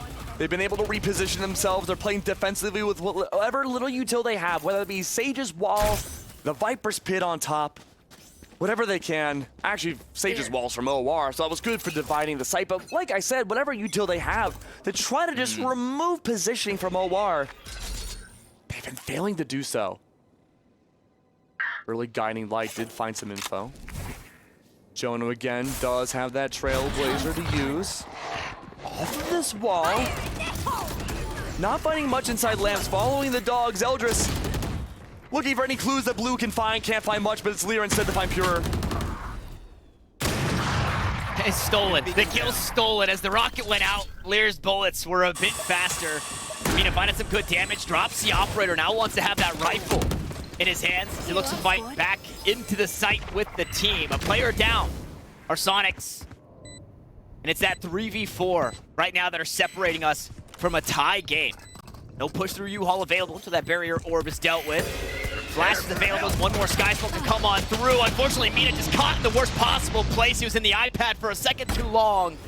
The iPad kid gets punished as the spike continues to tick away. Nerve now to hop on, working against the clock. He gets the spike halfway. He wants to go all the way inside the smoke, and he'll do it! The post plant from Nerve is so good. This time it's a stick for the eBay clutch. It's Soniqs. Every time, they just barely inch out a win. They haven't been able to do it consistently for their defense. They've only managed to get 2 rounds, but they just need 2 more to qualify for challenges and end the series. And OR again, they've put their pedal to the metal. They've had that aggression, and they're not looking to stop whatsoever. These ultimates displacing so many different enemies has been working well. Well, let's see what this next round's gonna lead up into. A bit of a default here for OR, something we haven't seen terribly often. Covering every lane, expecting maybe aggression here with a bit of a broken buy. Only Rooney has a rifle, and that's gonna be the Phantom, already forced to back away. Now that Viper Wall comes up from Nerve. Still nothing yet. But outside of Garden, it's a very different story, and Jonah may very well find opposition here. Trailblazer goes down, Doggy unfortunately put down, but look at this on top, it's a snake bite in return. Util for Util. And it's back over to A again. Wall up, makes it hard to fight through U-Haul onto this site. And again, the swamp here on the site. Viper post plant. See how potent it can eventually be. You heard the judge barking, so nobody wants to push this way. Stinger also gonna ring true out and over the top of the truck as Rooney gonna go hunting. Snake hunting to see if he can find Nilly. The answer to this pit finally. Pure feeling confident enough to get this spike planted down, but Rooney is just starting to cut down. The attackers now turn defenders. 3 survive, the pit still stands. Mina, judge, jury, executioner. The snake right in front of him as the incendiary comes down. Who goes aggressive first? It's Brimstone on Brimstone violence as he tries to swap his weapons. Caught with Util out. And Nerve and Rooney close out the round. Soniqs will push us to map, to series, and qualification point here on Bind. All it takes now is 1 for the eBay Thrifty. All it takes is 1 now. The only rifle that Soniqs had starting that round was from Rooney, and they made it work. And now they're only 1 orb away, 1 ult point from getting that Hunter's Fury, and again, finding that long-range info. In fact, that's up to 3 now for Soniqs. Could be a huge ultimate game. OR, what could very well be their very last timeout in LCQ. Well, it will be their last timeout in LCQ, but it could be one of their last timeouts for a very long time. Goes underway. 9-12 A 3-round deficit here. They haven't been able to achieve much in that first half, and now they've crawled so far back to bring it to an even game, only to be stopped now by 3 defuses, and maybe 1 more. These post plants have been tricky for OR. They've been good about finding rounds where it ends in gunfights. But Soniqs, they play patient. They play for their angles. They play through the smokes in the Phantoms lineups without being able to see where the bullets go for the enemy. Mowing them down. The lineups are there. The utility early on spells out what the round could look like. And remember, all of these games have gone to double digits for both teams. Yeah, what a series this has been. 13-10 on Pearl, the way of OR Esports. 13-11 on Fracture for Soniqs, just narrowly closing that one out before heading into overtime. And we'll see if this one is any closer or any further. This could be it. As recon bolt goes out, Rooney punished for the aggressive positioning, but meanwhile, out towards Sands, Mina got himself the operator again, got himself a pick, and the orbital strike online. And now OR are displaced. They've lost Rune, but they've lost Pure. They don't have any smokes left. So pushing a site is going to be so tough. Nilly's wall is already dedicated towards A, and guess what? So is Nerves. If both those walls go up, you won't be able to see a dang thing no matter where you are on the site. It's almost like B might be the only option. Double guiding lights, the birds cross. A minute left on the clock here. OR lost one of their most pivotal utilities they need for this round. And now Soniqs, they can play nice and safe, hiding corners. They don't have to worry about sky smokes anymore. These pings, the next few moments, could be so important for all these players' careers. Trailblazer goes down, doesn't find any info on Sean, gets Mina to take them down instead. Molly goes down to divide that line of sight. Mina has the proper angle. Orbital strike online, no. A barbecued OR, no! Saved by the bell, it doesn't go hookah. Mina misses the orbital strike. And the op shot misses both here. This is looking doable for OR to get themselves back into it, but we continue to trade kills up atop. The tube goes Jonah, and he can't reel in the spray, but just like that, Nerve, the last one standing. If you blinked, you missed it. The spike not yet planted with 10 seconds left. Lear will eventually get that one down, and he has a Resurrection to play with, and he'll use it on Jonah. Out from the spawn, inside the cubby. Nerve will toss out the snake bite, trying to make sure nobody pushes aggressively. A double contact. Continues to fight for these swings here. Yep, the cross is there, the shoulders are spotted, and Nerve just in such a difficult position as he starts to walk his way on out. He should be able to spot them all, and well, guess what? They'll all swing him, or Esports hang on. OR performed a dance of death, and Nerve couldn't do anything there. All that strafing back and forth, back and forth. 2 rounds. OR was a really tricky beginning, and they managed to convert the round despite losing Pure. They still had an extra controller, but even then, it was all dedicated towards A site. That was a round done effectively without any sort of utility to take site control rather than just taking fights. Mina still has that operator. Hunkered down over on the top of heaven on A. That Viper Wall won't be able to stop him though. Early Hunter's Fury though, this is such a strong start. Does find info, finds a kill, Jonah falls, and that's your end of flashes. No more of that though for OR. Would you rather lose your flashes or rather lose sky smokes? I don't know. I mean, there's nobody better than Rooney with the Hunter's Fury. He has been near perfect with that ultimate here on Bind. Oh, this one play. Molly! But he moves just at the wrong time. Good incendiary though. Bit of damage onto Zeldris. Lear gonna try and creep up to get that spike planted. Smokes are down. Seekers are out. Wall is up, but there's a slight crack. So a player can look to peek from U-Haul. Stimmed up with an operator in hand. The beefcake of Mina looking to make a play. Rooney sat down. Aggressive on the dart. Lear there to punish. Pure now through the smoke. Through the dust cloud. Try to get aggressive. Flash comes out, he's got to look away from that one. No, it times out, and everybody was looking away, and Pure is able to capitalize, but Nilly there on the trade. Incendiary out, Molotovs are down between the snake bite and the Incendiary. Pure gonna fight forward with the rifles, the Stinger not enough, but can Shong be just that? The paint shell's in the post, but there's no time left on the clock. He's forced to teleport away and save his gun. And all of that pushing potential. Sonic should have had the round. They had the entirety of the site, including the spike.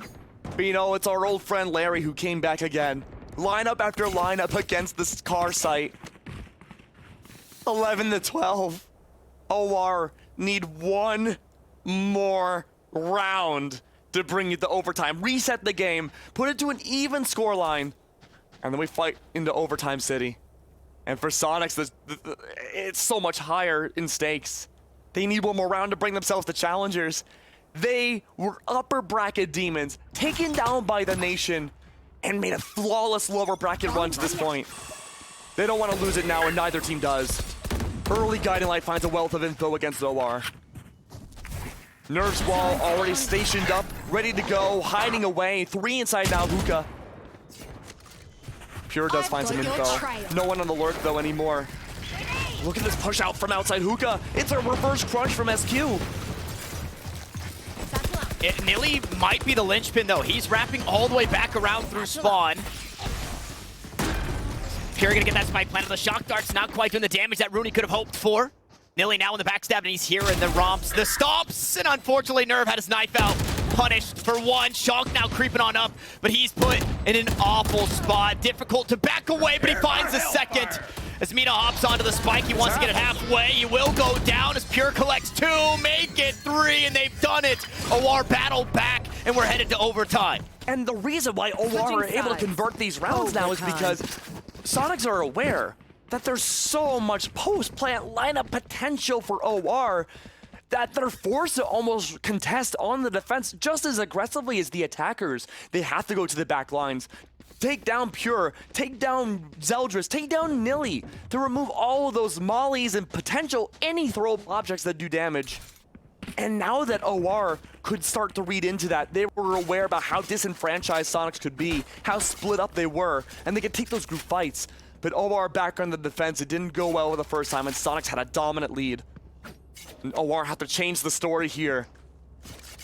Only a few seconds left until the round starts, and already positioned right outside the barrier. It's going to be a bloodbath, Tanner. It is. This is that aggression towards short that we talked about. Although the strats are different for Soniqs, they're not much more different for OR, but they get punished. No, Jonah! What a round from Jonah 6 to get us started. 3 kills on it right at the beginning, and it's closed out just like that. And defense has been the most difficult side for these two teams. OR Esports 1 round away from clawing all the way back and qualifying. And they get to have their attack, but fortunately, before we get there, a timeout. The last timeout Soniqs can use. The final timeout anybody in this server can use. OR, again, they ended the first half with 3 rounds, and this entire round you can see in the replay. One enemy Just remains. gunfight diff, Jonah diff. Good lord. So then what did you do with your Soniqs? They were forced to play so aggressive just 2 rounds ago, disrupting all the post-plant mollies. And if that's not there anymore, if that doesn't work, and that's what led you to go 12 and 12 for overtime, you have to rethink your entire strategies from the ground up.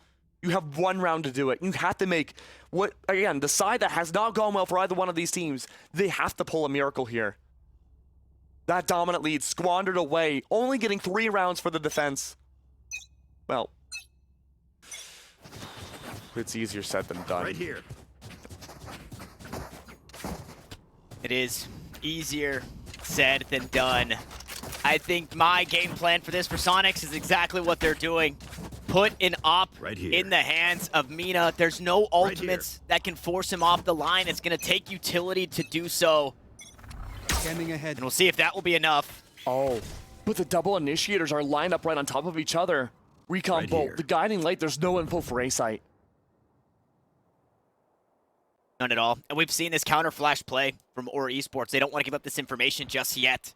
And Soniqs think it's safe to walk this way. They're doing their due diligence to clear it out, but But they I don't think they know that they're walking into the bloodbath. Could be the opposite way, though. See if Zell just looks to clear. 2 players going to be spotted. Dilly finds the first. Chunk there on the trade. We go back and forth. We continue it. But a player down now are Soniqs.